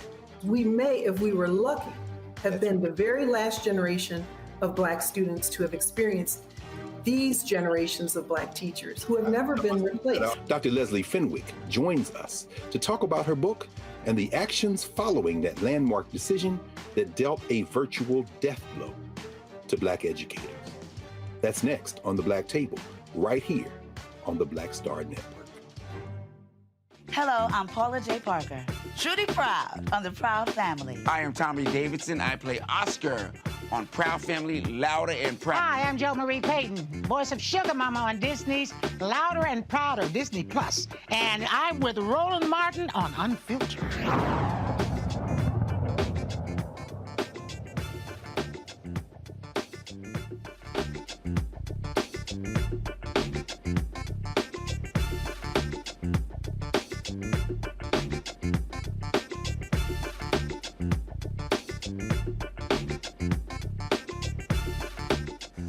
All right, Peter Navarro, former advisor to Donald Trump, his contempt of Congress trial began today. And y'all know every time he stays outside of court, complaining to the media, there's always this white woman who's behind him. First of all, prosecutors call him arrogant as hell. Arrogant as hell. And said that he just felt like he could just flout the rules. And so he talked yesterday. Roll a video from yesterday, y'all. Oh my God, this video is hilarious. Check this woman out, listen.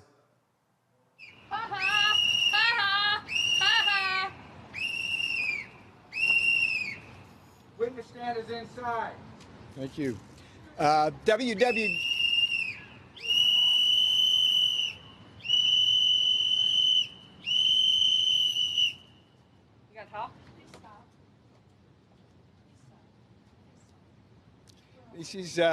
This is what's wrong with America here.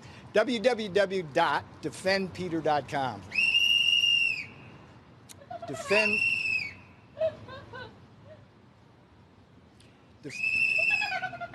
Come on, my man. Cut it out, man. Let the man talk, man. Let the man talk. Let him talk, man. It's great. He has every right to talk. Come on. Don't do that, man. Let the man talk, man. Let the man talk. Please play this Let him talk. on your channels. Because this is just wrong. I'm trying to speak about serious constitutional issues with you. Clown with a whistle, witch with a broom. You go figure. So, defendpeter.com. Please go there. Help support this fight against the attack on the separation of powers. These trials are very expensive. Peter's using my image to grift off me. Send me money. Continue. These trials are very expensive. That's part of the Democrats' lawfare against us. All right, come on, dude. Come on, dude. Raped and almost murdered by a white supremacist gang after he doxed me. Yeah, it's time to go. All right, we'll see you tomorrow, and hopefully, same time, same place. Hopefully, free speech will. DC don't like fascists. DC don't like fascists.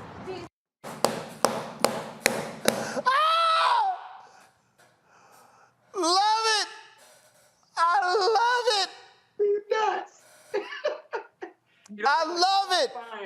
He ought to find a different place to do these press conferences versus outside, because there's nothing he can do about the hecklers. There's nothing he can do about it.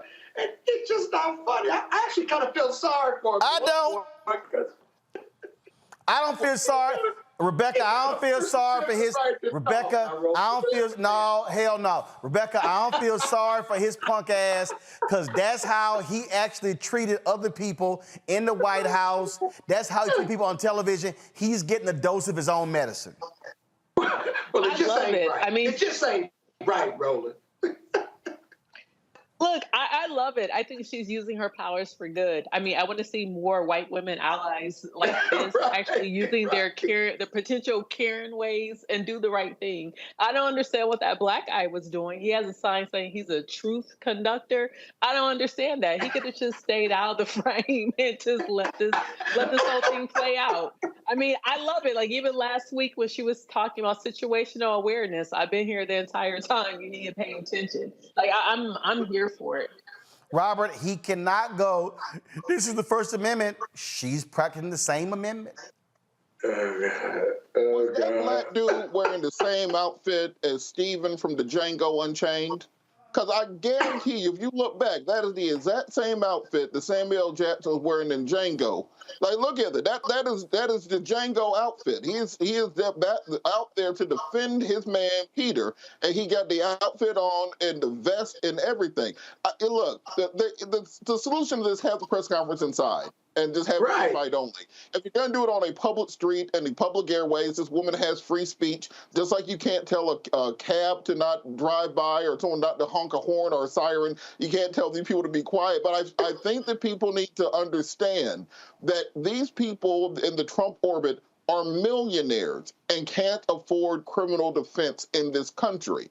And while it's funny when we're talking about them, there's a real problem with indigent defense in America. There are hundreds of thousands, if not millions, of people who are unable to afford to defend themselves in a court of law. We have to reform our criminal justice system. It's not just a simple question of police reform. We have to reform the system from the inside out. When you have a billionaire, quote unquote, like Donald Trump having to beg for money, and Rudy Giuliani and all these other people in order to pay for their legal defense, it's to tell you the system is broken. Listen, all I want is somebody to walk up with a little sign and say, Peter Navarro's a little bitch. You there, Roly, you can do it. If anybody, hey, listen, if any of y'all in D.C. get a sign and stand by and just say, Peter Navarro's a little bitch, I will run it on the show. I'm just letting y'all know I will run it on the show. All right, y'all, let's go to Grand Rapids, Michigan, where the cop who shot and killed Patrick Lyoya point blank in back of the head during a routine traffic stop. He's asking the state appeals court to throw out the murder charge against him. Earlier this year, a lower court denied Christopher Scher's motion to dismiss the second-degree murder charge, which took place April 4, 2022, when he killed Lyoya. The defense argues that the Kent County Circuit Judge erred in his decision allowing the charge to stand. The defense team says Michigan law permitted Officer Scher to use deadly force to prevent Lyoya from fleeing and to execute his arrest under legal authority given to the officer by the state of Michigan. Scher maintains he feared for his life and shot Lyoya in self-defense. Lyoya's family has filed a wrongful death lawsuit against the city of Grand Rapids. Folks, in our next story, and this one here, of course, is out of New York. A black man got the best birthday present ever. Y'all, this is unbelievable.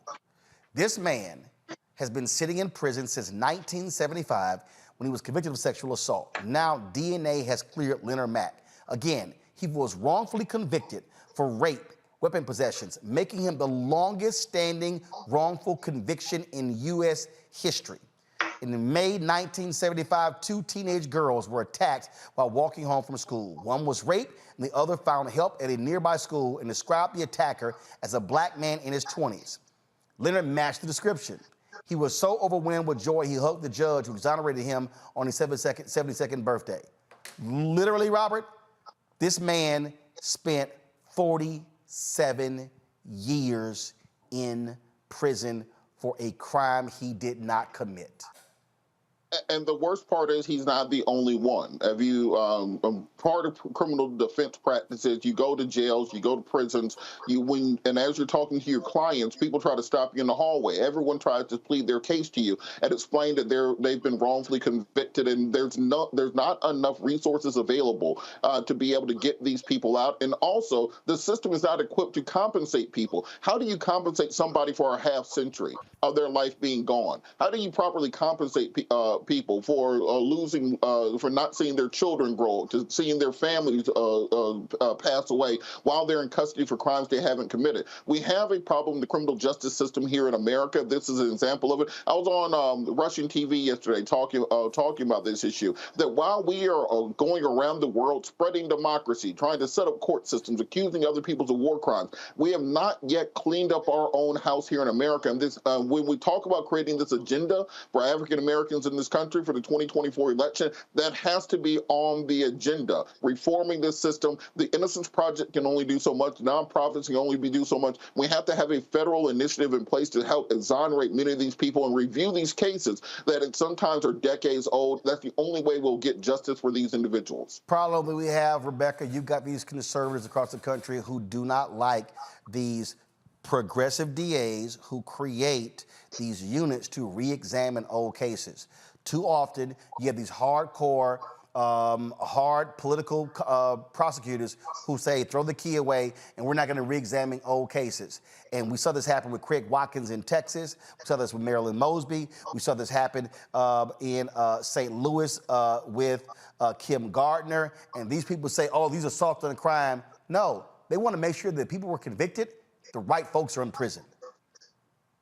You know, and we also have to support prosecutors who are interested in doing the right thing and actually creating task force in order to review cases, you know, and then when they do run for office like Kamala Harris or other people similar, then not demonize them for like the positive changes that they try to do on behalf of the people just because they were on the prosecution side.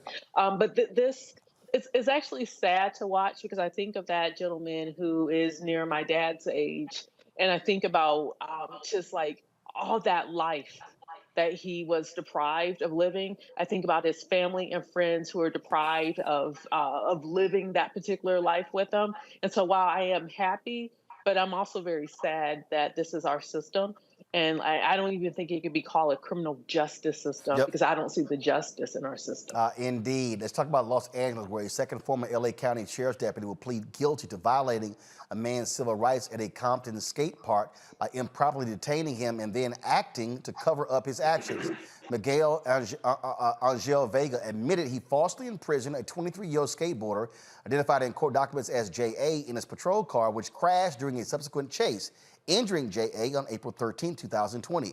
Vega also admitted to filing false reports to cover up his and his partner, Christopher Blair Hernandez's unlawful conduct.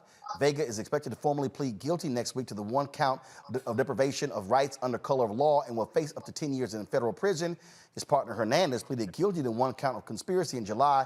His sentencing hearing is set for January 8th. He's facing up to 5 years in federal prison. This is another win, Scott, for a Biden-Harris DOJ that has been very aggressive in going after cops, putting a number of them in jail. And as I said, prison wardens, jail guards as well. A lot more has happened under this DOJ when it comes to holding cops accountable and prison folks than, frankly, since any administration since Robert Kennedy was Attorney General. Yeah, it shows that if you put the energy into it and you're intentional about it, you will weed out, and this is just a fraction of the abuse and the corruption in our police departments across the country. But what's really interesting about this is they got a plea agreement from both of the individuals. At least one guy, he pled, but the main actor, was just egregious conduct. I mean, he was challenged to a fight, and then they had a fight, and then they arrested him and put him in. I mean, this was just egregious personal conduct. And I often wonder, how does a police officer graduate from an academy and get to the point where he gets in a one-on-one personal dispute with someone who is minding their own business, and he went into this area, this park area, and just challenged this guy and then abused him over and over again. And then his partner, you know, if you had a system where your partner was obligated to report bad police conduct and it affected your pay or it affected your ability to continue to be on the police force, like you'd have like a rule called my brother's keeper, whereby I have to report corruption or bad conduct. Otherwise, you get fired or you get a reduction in pay. You could clean this up. The police and the leadership in the police departments could clean this up right away, but police unions would never allow it. So good for DOJ and good for the good work that they're doing to try to do their best while their leadership at the DOJ and under the Biden administration. Folks, in Georgia, a whopping 61 folks have been slapped with racketeering charges for stirring up a ruckus against Atlanta's new controversial police training center called Cop City. Republican Attorney General Chris Carr announced the sweeping indictment last week, labeling the defendants as militant anarchists and alleging their support for a violent movement stemming from the 2020 racial justice protests. 5 of the 61 are facing charges of domestic terrorism and arson in the first degree. 3 others face 15 counts of money laundering. The Atlanta City Council approved legislation in 2021 authorizing a ground lease agreement with the Atlanta Police Foundation to build the training facility. Since its approval, there have been clashes between police and protesters at the future site. Opposition to the facility grew after 26-year-old Emmanuel Tehran was shot and killed during the January 18th raid at the site. The Georgia Bureau of Investigation said Tehran opened fire on troopers as they tried to clear the air. Robert, RICO against folks who are protesting? This is not sitting well with a bunch of people in Atlanta.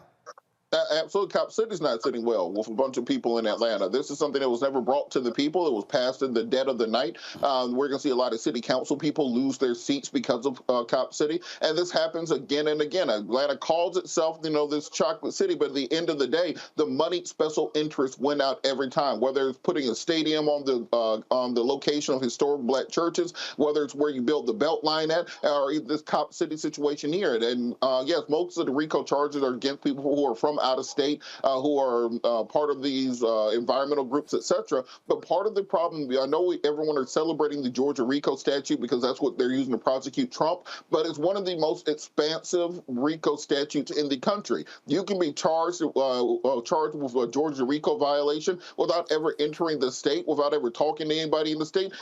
They're so expansive, they use it almost like a spaghetti test. You throw indictments against the wall, you see how many people you can get to flip, and then you use that for your prosecution. It's very much often an indictment in search of a crime as opposed to the other way around, and it needs to be reformed because just because it works out one time when they're prosecuting the Trump and his 9 co-defendants, we can't ignore the fact that it's been used extensively in the state to bring in people who often have not committed criminal conduct as a way to control groups and control any people who oppose government activities. It's a very scary place we are in the criminal justice system in America, and it has to be reformed on a legislative level. Folks, Philadelphia's first black woman to lead its police department is stepping down from her role later this month. Commissioner Danielle Outlaw started in 2020 amid COVID and erupting protests. Those prompted criticism from the Philadelphia City Council, who called the police response brutal and unacceptable. Philadelphia had to pay out a hefty $9.25 million settlement to hundreds of protesters for actions taken by law enforcement, which Commissioner Outlaw initially defended. Her last day will be September 22nd. She will then become the Deputy Chief Security Officer of the Port Authority of New York and New Jersey. Wow. So, Rebecca, you lose the city a whole bunch of money and then you get a new job.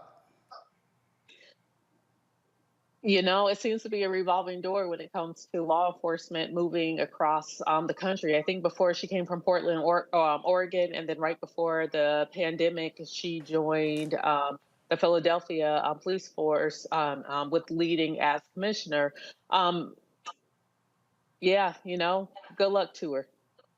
All right, folks, got to go to a break. We come back. We're going to talk with Isaac Hayes III, who is the founder of Fanbase, about their final raise for the site. But also, I want him to school some folks out here who don't quite understand streaming and publishing and rights, things along those lines. And so we're going to chat with him next. Right here on Roland Martin Unfiltered on the Black Star Network. YouTube, folks, hit the like button, y'all. You should easily be over 2,000 likes. Also, download the Black Star Network app, Apple phone, Android phone, Apple TV, Android TV, Roku, Amazon Fire TV, Xbox One, Samsung Smart TV. Also, you can support us by contributing to our fan club. Your dollars make it possible to do what we do.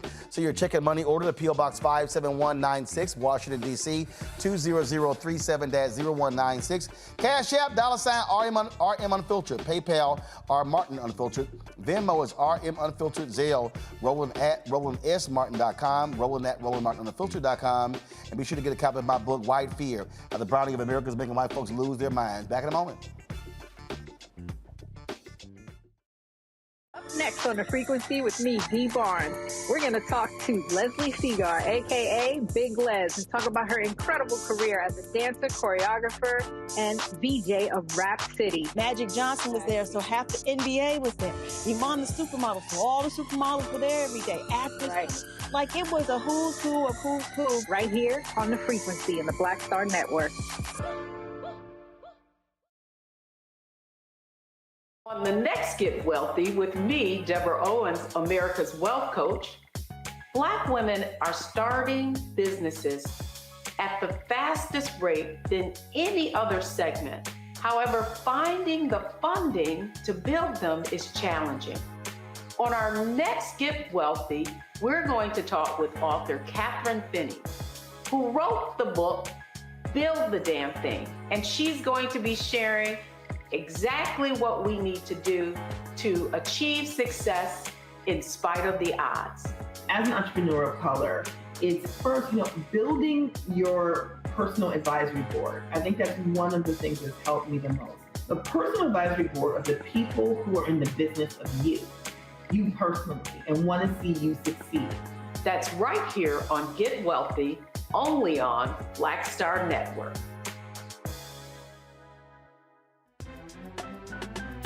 I'm Faraji Muhammad, live from LA.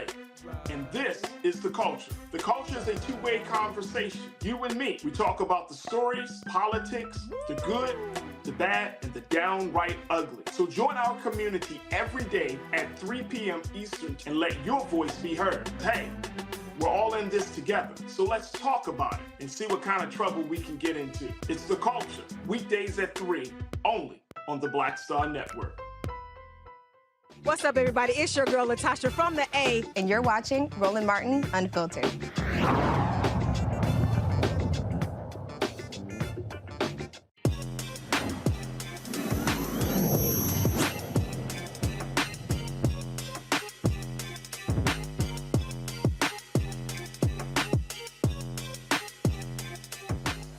All right, folks, Fanbase is in their final raise as we speak when it comes to crowdfunding to grow the social media app. Isaac Hayes III, he is the founder of Fanbase.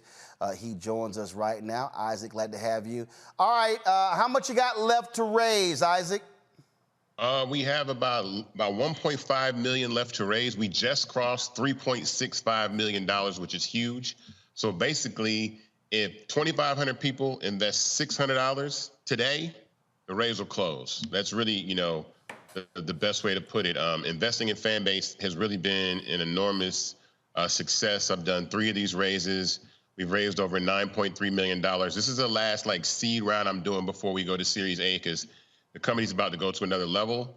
But I always want to provide the opportunity for people to invest. So we've raised about $3.65 million.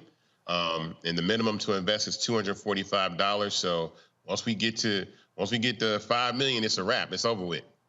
And a thing that, again, when we talk about the likes of Facebook and Twitter and Instagram and WhatsApp and all these other apps, I mean, the reality is if you were just a regular, ordinary person, you couldn't invest in these companies. They would go to institutional investors, other rich folks, and the folk who truly made money, Uber, the other, they got in early. That's the folks who made money, not after they went public. Absolutely. Think of it as a scale. Like the more people that stand on the scale, the higher the value the company goes.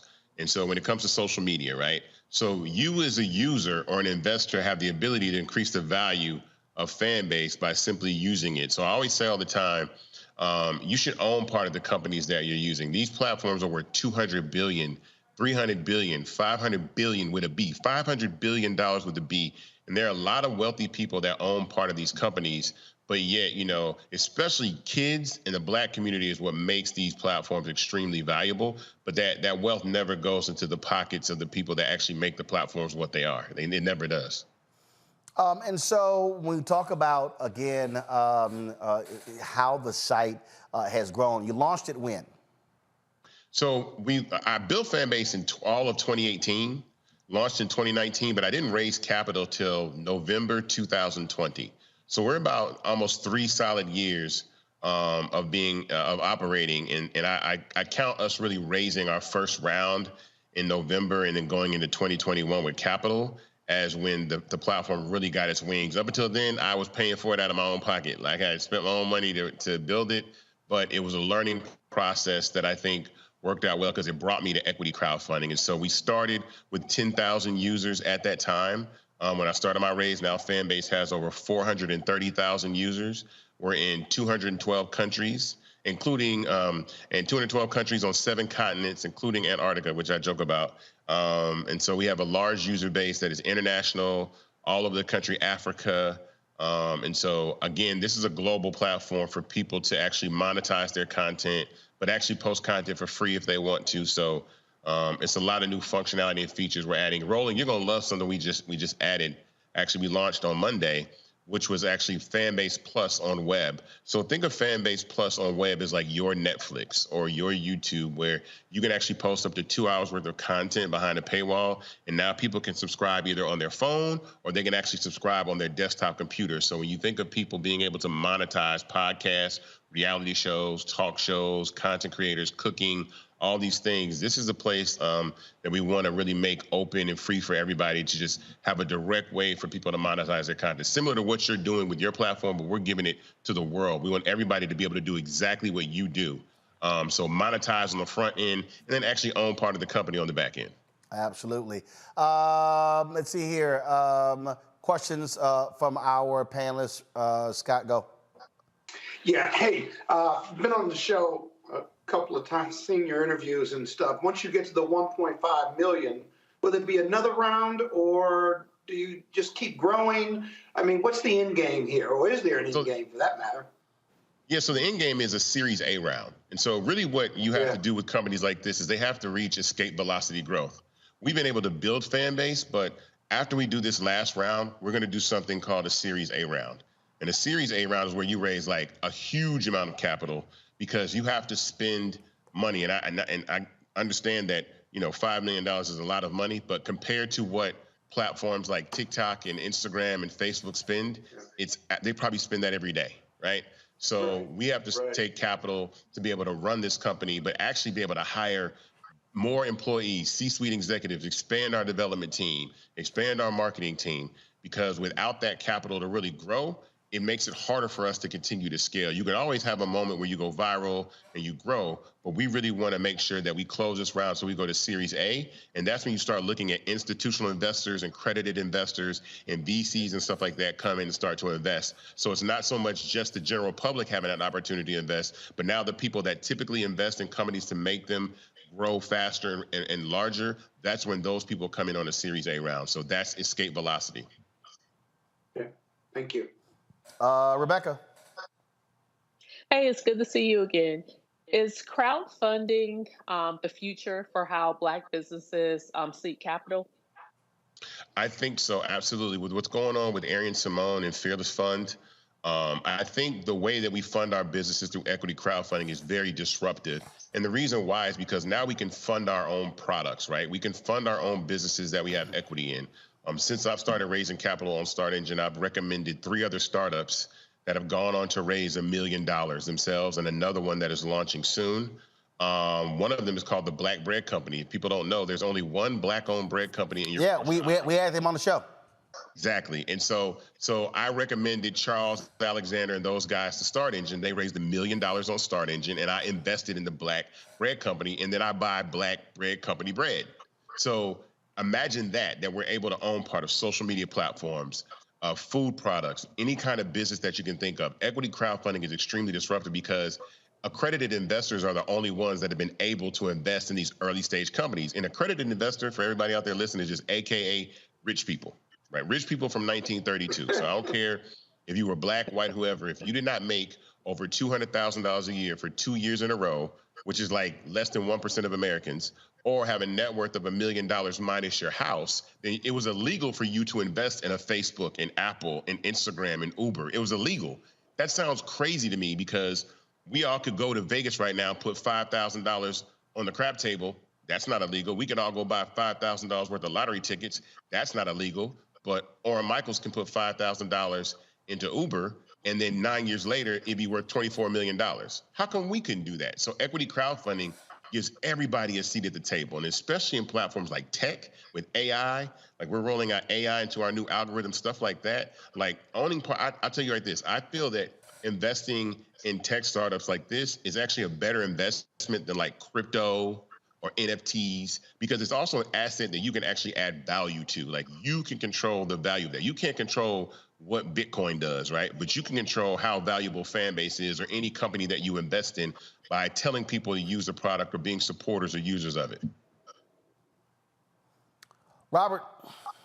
What is your strategy for attracting Black content creators to come to Fanbase? We saw during the pandemic, TikTok was a thing, but it wasn't until Black folks started doing little dance routines and stuff, they really blew up into this global sensation it is now. You know, since Elon Musk has taken over Twitter, they've lost 66% of their advertising base. But the thing that still keeps it alive is really Black Twitter. That's the only thing that's alive. Is Black Twitter than white supremacist. I'm not quite sure how they coexist in the same space, but they do. Elon blamed the Jews for his losing damaging advertising. He's trying to sue the Anti-Defamation League. Weird stuff going on. But how can we get all that black intellectual capital and trend setting and taste making onto this platform instead of making someone like Elon rich?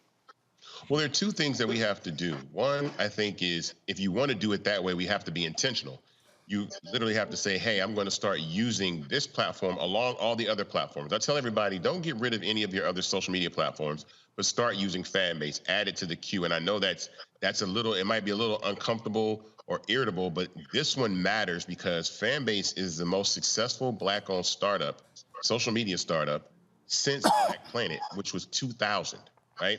And so there's a bunch of young kids that I think also are going to change the trajectory of Fanbase because for this reason and this reason alone, younger generations are what move the culture. So these young kids, primarily Black kids and kids of color, are the ones that create all the cool, create all the trends. And so really Fanbase is the next destination for them because they're not necessarily want to be influencers. They want to be business people. They want to monetize their content. They want to be like Kai Cenat. If anybody doesn't know who Kai Cenat is, who's a very popular Twitch streamer, like they're going for the bag. And those generation of kids are going to make way more money than this previous influencer generation because they understand subscription revenue. They understand in-app purchase capability, digital currency, all the things like that. So I think for Fanbase to scale, we definitely are focused on younger users who really want to take the platform and carry it for the next 10 or 15 years.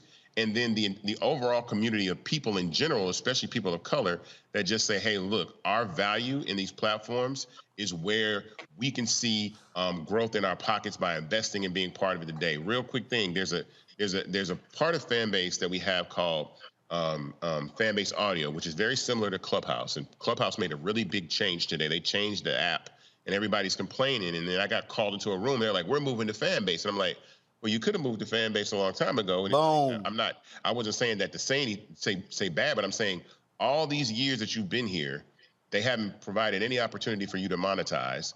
Here's your chance to own a piece of the company, then step on that scale, like I said, because before you leave, invest. Before you do anything, like if you're going to use the platform, cool, but there's so many people that have invested $245 into Fanbase and made that back on the platform. So now they're actually invested in a company for free because they made the money by simply using the app to actually make money themselves. So it's like a free investment that hundreds and thousands of investors and users have seen.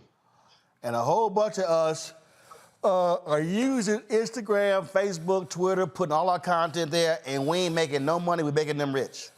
I just saw a dude today. I just saw a guy. He said he had 1.2 million views on TikTok, and he got $19. And I was like, and I did the math. TikTok pays between like 1 and 2 cents per 1,000 views. If you do the math on that, that's about right. So I understand why he made that money. But again, subscriptions are the future. There's no difference between Roland and Disney Plus. The only difference is Disney Plus is paying $100 million for a season of whatever they make, and Roland's producing the content himself. And so therefore, people want to watch what they want to watch.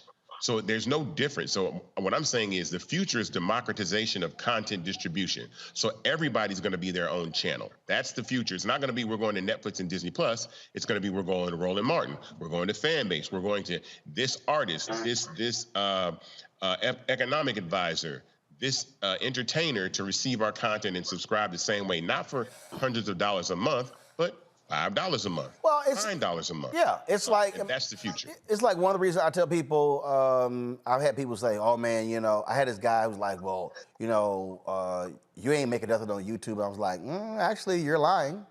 And like what you just said. So how much is it per 1,000 on TikTok?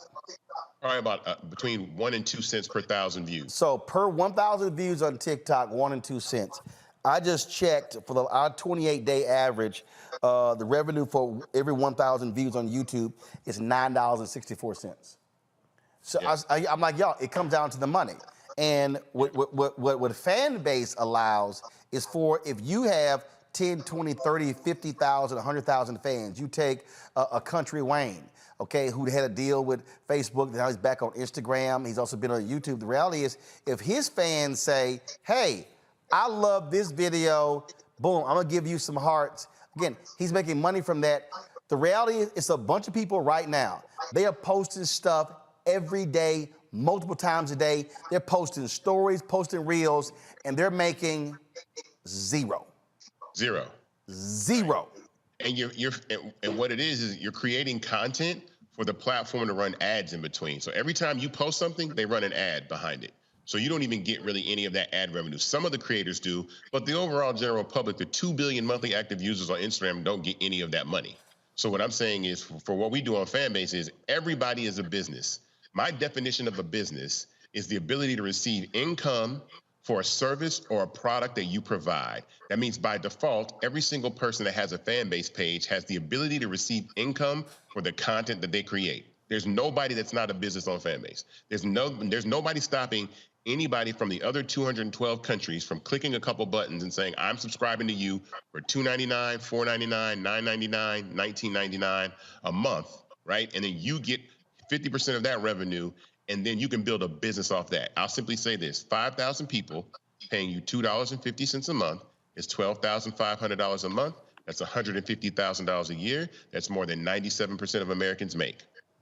And as 100% more you're gonna make on Instagram. All right, so I saw this video today where one of the artists who got his publishing back with Diddy, he was bitching and moaning and complaining and stuff like that. And I saw you comment on it because he was like, "Oh, this is trash. This is not gonna earn me. I want Diddy send me the money." And I was listening to him, and he was complaining about, "Oh, no one wants these songs." Well, first of all, dude, if you didn't make a hit, that ain't on us. I go to my iPad, and so the story came out. Sean Diddy Combs reassigns music publishing rights to bad boy artists, including Notorious B.I.G., Mace, and Faith Evans. Now, a bunch of people, Isaac, are like, "Oh, this ain't nothing but just PR for Diddy. This is nothing. It means nothing. He's raped them for all these years and making the money now. It's worthless." As somebody who's the son of the great Isaac Hayes, and what you did not do was just sell off his rights like other people have cashed out. Explain why this matters and how the artist can actually benefit economically. Okay, so this isn't a knock against what Diddy did, but regardless of whether he wanted to do it or not, copyright law has copyrights terminating after 35 years. So whoever owns your publishing after 1978, from the moment that you wrote a song, let's say you wrote a song in 2000, the year 2000, in 2035, the publishing's coming back to you regardless. There's nothing that can stop that anyway. So what Diddy has probably done is given artists their publishing back a few years, 5, 6, 7 years before it was gonna come back anyway. Right. So he's just saying you guys can have it now because copyright law just returns the copyright to the publisher regardless, right? Unless it was purchased outright in some sort of deal, and most of the time it hasn't worked like that anyway. So what I think it was Mark Curry, what Mark Curry doesn't understand is that before, when your song was sold in a record store, once people stopped going to record stores, the sales of your song plummeted. You never would make a penny off them again. Streaming has given an infinite life to every song that's ever existed by people being able to find and discover your music and listen to it.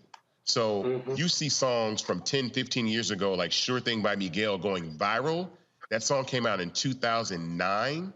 It just went viral this year in 2023. Wow. So imagine a song you wrote in 2009, all these kids discover in 2023, and you've made more money than you ever made in this year than you did the 15 years before you wrote the song. That's what Mark Curry doesn't understand. Songs that his name is on could go viral. On top of that, the Copyright Association of America won a settlement against all the streaming services to increase the royalty rate that they pay at, which used to be 10.5 cents.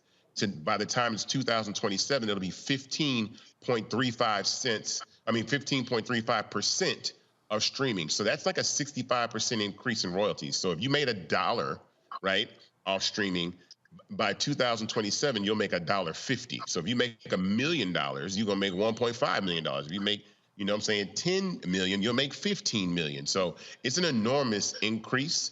It should be more, and hopefully it will be more, but he doesn't understand that there's an infinite life cycle now to publishing. You never know when somebody's going to take your dance and make it go viral on social media. Somebody's going to use it in a commercial. So I think he's a little short-sighted on what he said, and it might be a little just, you know, sour grapes there, and I can understand that happens with artists in the music business all the time, but he's absolutely wrong about it doesn't have any value, because all these hedge funds wouldn't be going around trying to buy catalogs, including everybody that tried to buy my father's catalog like crazy and spend millions and millions of dollars to get it if there was no value in the publishing. And the thing is, when you talk about the publishing game, how about Mark Curry? You should be pushing your music for folks who ain't never heard of you.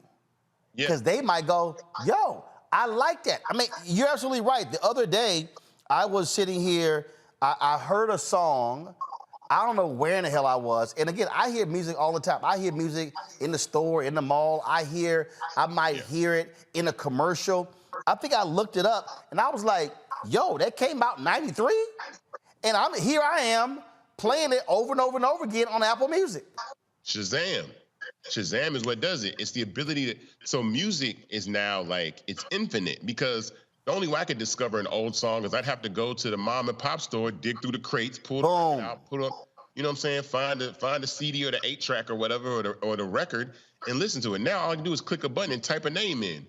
The Platters, you know, Otis Redding, you know what I'm saying, like, you know, like that, Billie Holiday, like, and then once I listen, though, that money goes to those artists or whoever owns the publishing. So again, people having that publishing back is enormous. And then, like again, you don't know you don't know if Drake's gonna take one of the songs that Mark Curry wrote on it and put in one of his records and make it this phenomenal hit record that goes crazy and makes millions of dollars too. So, no, publishing is the gift that keeps on giving. I call it musical real estate. You own it until you sell it. It has an infinite, like, it has a value. And anytime somebody wants to come and build something on top of your real estate, they have to pay you. So every time somebody wants to sample one of my father's records, they have to pay us, and then we get a portion of the new property. So that new song makes $1 million. If we say we want 25% of that, we get $250,000 of that song. So I think he's short-sighted. He doesn't understand. And I think, you know, he's part of some records that I think will make a good amount of money. He just doesn't know it yet. It's amazing. When you don't know, you don't know. For the folks who want to invest in Fanbase, where do they go? They go to startengine.com/fanbase, right? Say that one more time, startengine.com/fanbase. The minimum to invest in Fanbase is $245. It's an amazing opportunity. And this, like, once I say about evaluation is, once this round closes, Fanbase is valued at $85 million. That was the valuation that Fanbase was valued at September of last year. Once this round closes, we've added over 200,000 users this year, I think, alone. So Fanbase's value is not going to be $85 million in Series A. It's going to be way more than that. And so I keep telling people, don't miss out on the opportunity to actually own part of this company. I'm extremely confident in what the team is building. It's a very solid product. The tech is sensational. We got new functionality added all the time. So again, photo, video, live stories, audio chat, long form video, up to 2 hours. Anybody can make a profile or a page. It's free to download, free to use. It's on iOS and Android. Invest. You know, like I said, 2,500 people investing $600 gets us to $1.5 million. So that's, you know what I'm saying? We could do that today. And when I do programs like these, the word kind of gets out. And I'm doing a couple other programs tomorrow and stuff like that. So I'm really, you know, focusing on closing this raise, going right into the fall into Series A. So before we go, I just got to ask a couple of quick questions. Somebody said, if you invest in Fanbase, are you obligated to use it? Your ass should be using it. You using shit right now for free you ain't investing in. I'm not obligated, but it would be in your best interest too. I'm not gonna call out Grace Wisher's name. Look, I mean, investing is something. I mean, Grace might be somebody that's not into social media but looks at Fanbase. She commenting on the YouTube chat right now. Oh, well, yeah, okay. Well, then, yeah, she's on YouTube then. But she might not be a social media user, but she can still invest. It doesn't, I mean, look. I know that. I'm just saying, but Grace, yes, Grace, if you invested in it, use it. Yeah, Grace. All right, so somebody else had a comment. Let me find this damn comment.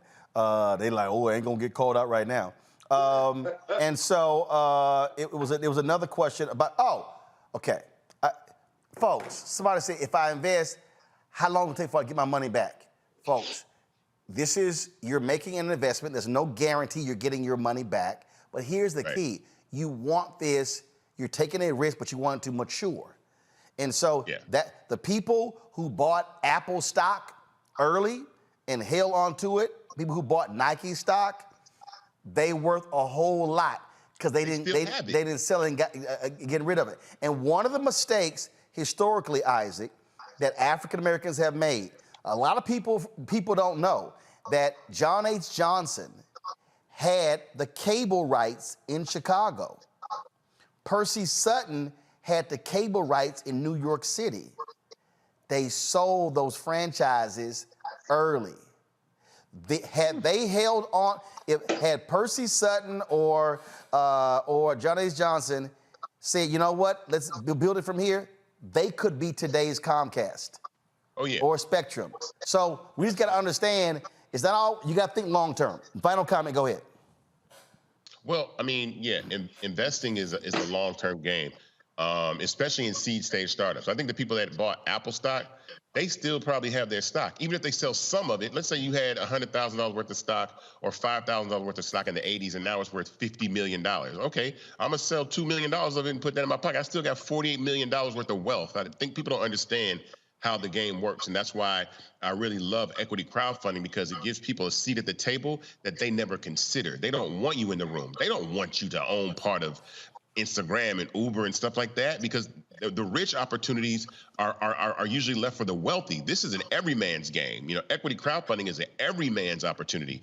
Fanbase is an everyman's opportunity. I don't care what race you are, what age you are. This is your chance to own part of it. Like I said, it's a more solid investment than crypto. I'll tell you that much. It's a more solid investment than NFTs, I'll tell you that much. And people are throwing millions and millions of dollars at that. This is actually a product that you can download and use and actually make money on the front end and then have equity on the back end. And if you don't feel like Fanbase is something that you'll use, tell your kids about it. And if they don't use it, tell them to tell their grandkids about it. Trust me. 10 years from now, 10 years from now, Fanbase will be one of the top media companies in the world, in the entire planet. You'll remember these conversations because this is how all these companies start. They start very small, very hungry, very disruptive, and very aggressive. Well, I invested, and I got to end it on this one here. And Scott, don't choke on this one. Rebecca, don't choke. This person, BB said, I'm not on any social media. This is just, y'all do y'all understand? I'm not on any social media because I don't have time for it. Cool. And just invest $245. No. Your friend. This is about what they typed in the chat room on YouTube. That's social media. And you have time for it. Okay. All right. Isaac, hey, I'm just saying. Isaac, I appreciate it, man. Thanks a lot. Thank you, man. Robert, thanks a bunch. Rebecca, thanks a bunch. Lil Kappa, thanks a bunch. You just say my name. Say my name. Say my name. Aloysius Scott Bolden. Your ass want to come on here and talk about A. Scott. A. Scott Bolden. That's some bougie shit. I mean, can we just go ahead and say that's some bougie shit? I mean, Rebecca, how many black people who are not preachers do you know walk around going, my initial, it's A. Scott? No. Don't do it. Don't do it. Don't play with him. Don't play with him. Really? Please don't play with him. Like, really? Like what? Like what? You just, like what? You ain't like your first name? You know, it's funny, man. When I graduated from law school, I changed from Alan Scott Bolden to A. Scott Bolden. My mother, before she passed away, said, boy, I didn't name you that. Your first name, Alan. You ain't proud of your first name. See, right there. Right, sustained. Your mama about to become an ancestor going, that's some bullshit. Your name, Alan. Your name ain't Scott. It sounded more loyally, A. Scott Bolden. I bet your mama cussed you out. And some of her last words were, you're full of shit. Your name, Alan. Ain't no damn Scott. See, I'm with your mama. Man, y'all black people, just so bougie. So bougie. That's a true story, too. Right. You see, you walking your ass by Martha's Vineyard. Hi, I'm A. Scott Bolden. Hi, I'm A. Scott Bowden. It has a nice ring to it. You have to admit. Yes. Hi. It's a very nice ring. Hello, how are you? I'm A. Scott Bowden. Yes. And when I wear my ascot, it really sounds better and it looks better. I'm A. Scott. I'm A. Scott Bowden. And then you got somebody who went to Mohawk. Man, his punk ass name Allen. His ass ain't no A. Scott. All right, I got to go. All right, Rebecca Scott, appreciate it. Yes. A. Scott, thank you so much for being on the show. Okay. You're not gonna defend me. You're just sitting there listening. Yes, your bougie ass. It's rarefied air. I mean, when you say it sounds very rarefied. Yes. So those of you know, we booked. Roland's paying you a compliment. We booked the we booked the bougie Negroes on the show. Yes, we do. Yes, we do. Yes, we do. We have something to say too. No, you don't. All right. Wait. No, before you go. No, you don't. Hold on. Before you go, your argument with me and Robert on Tim Scott, I've been doing this show for about 5 years, 7 years. When the George Floyd bill was being argued, you argued the direct opposite. No, I didn't. You go back and look at your video. No, I didn't. You blame the Biden administration for not doing more. No, actually, now you just blame Scott and not Biden. See, here's the whole deal. People go back to the video. Here's always the mistake. Here's always the mistake when you talk to an alpha. First of all, don't reopen a can of whip ass. I'm gonna do it. Because see, look myself. No. Actually, what you're asking me to do, what you're asking me to do is go get a folding chair for your ass. That's what you're asking me to do. I'm telling you, I remember those conversations. Here is what I said. What I said was when it was in the House, I said the Biden administration should be as aggressive on the George Floyd Justice Act as they were when it came to the 300 meetings with the infrastructure bill. Excuse me, I'm not done yet. Then it passed the House. Then it went to the Senate. I know for a fact because I talked to the people who were sitting at the table when Senator Tim Scott and Senator Lindsey Graham promised the families, and they said, we are going to get the 8 votes. Monique Presley was sitting there with Ben Crump and others. And what then happened was they were going through the various negotiations, and they were making progress. 2 of the 3 law enforcement organizations were standing with them, including the Fraternal Order Police. What Tim Scott did was, there was a sheriff, a notorious sheriff in South Carolina who heads the State Sheriff's Association. He got him to send a letter criticizing it, and he used that as the basis for saying we can't move forward. And then he went on Face the Nation and told Margaret Brennan that the Democrats want to defund the police, and he said, quote, that was a bridge gone too far. Even though a year earlier, based upon a story from Michael Harriot in The Root, Tim Scott, in his own bill, said if you don't pass these measures, you can't apply for the money. That is what has happened. Bro, I don't think me and Robert disagree with anything you said. What we disagree with you was, instead of blaming Tim Scott, you should blame Tim Scott and the Biden administration for not doing enough to get that bill done. Let me be perfectly clear. When 2 Republican senators look family members in the eye and say, we are going to get the 8 additional Republican votes. That was a quote. Then I am blaming the very people who failed to do that. And Senator Tim Scott did not even call those family members after talks broke down, and he has yet to talk to them more than a year later. I made my point. Those are facts. I made my point. And yes, and you have been corrected for the second time. I'll see you next week. Roland, can I say something here? Go ahead. So look, for the average voter, they don't understand that nuance. And one thing that I will say, that's why they should watch the show. They absolutely should. All of us can agree that Donald Trump is an existential threat to Black Americans. He's an existential threat to Americans, period. I think that's something that all of us can agree on. I think we can also say that there is a lot that the Biden-Harris administration has done that's been positive for Black communities in America, but they also need to message it better, and they need to lead with that and talk about it more. That is a separate conversation than what actually happened. I agree on messaging. I agree on articulating what you did and what you accomplished and how certain things failed. But I will assign blame where blame should be rightfully assigned. And again, Lindsey Graham and Tim Scott, Republicans from South Carolina, looked those families in the eye and said, we are going to get the 8 Republican votes. And we don't disagree with you. So we don't disagree with that. I just think your blame should be broader.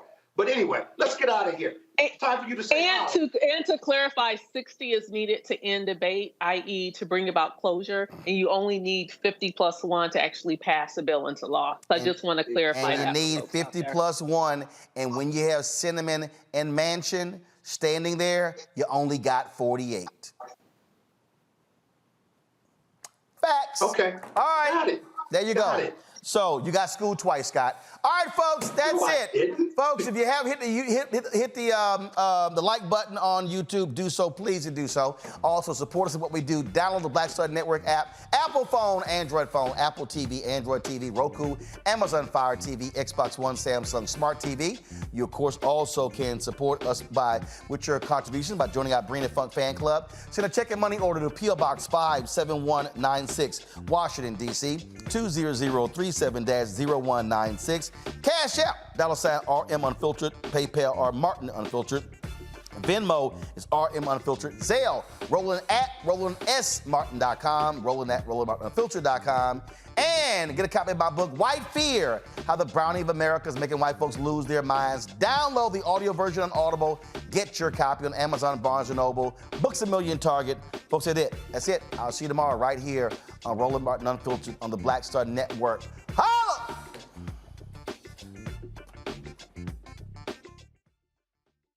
Folks, Black Star Network is here. I'm real revolutionary right now. Black power. Support this man, Black Media. He makes sure that our stories are told. Thank you for being the voice of Black America, Roland. Stay black. I love y'all. All momentum we have now, we have to keep this going. The video looks phenomenal. See, this difference between Black Star Network and Black-owned media and something like CNN. You can't be Black-owned media and be scared. It's time to be smart. Bring your eyeballs home. You dig?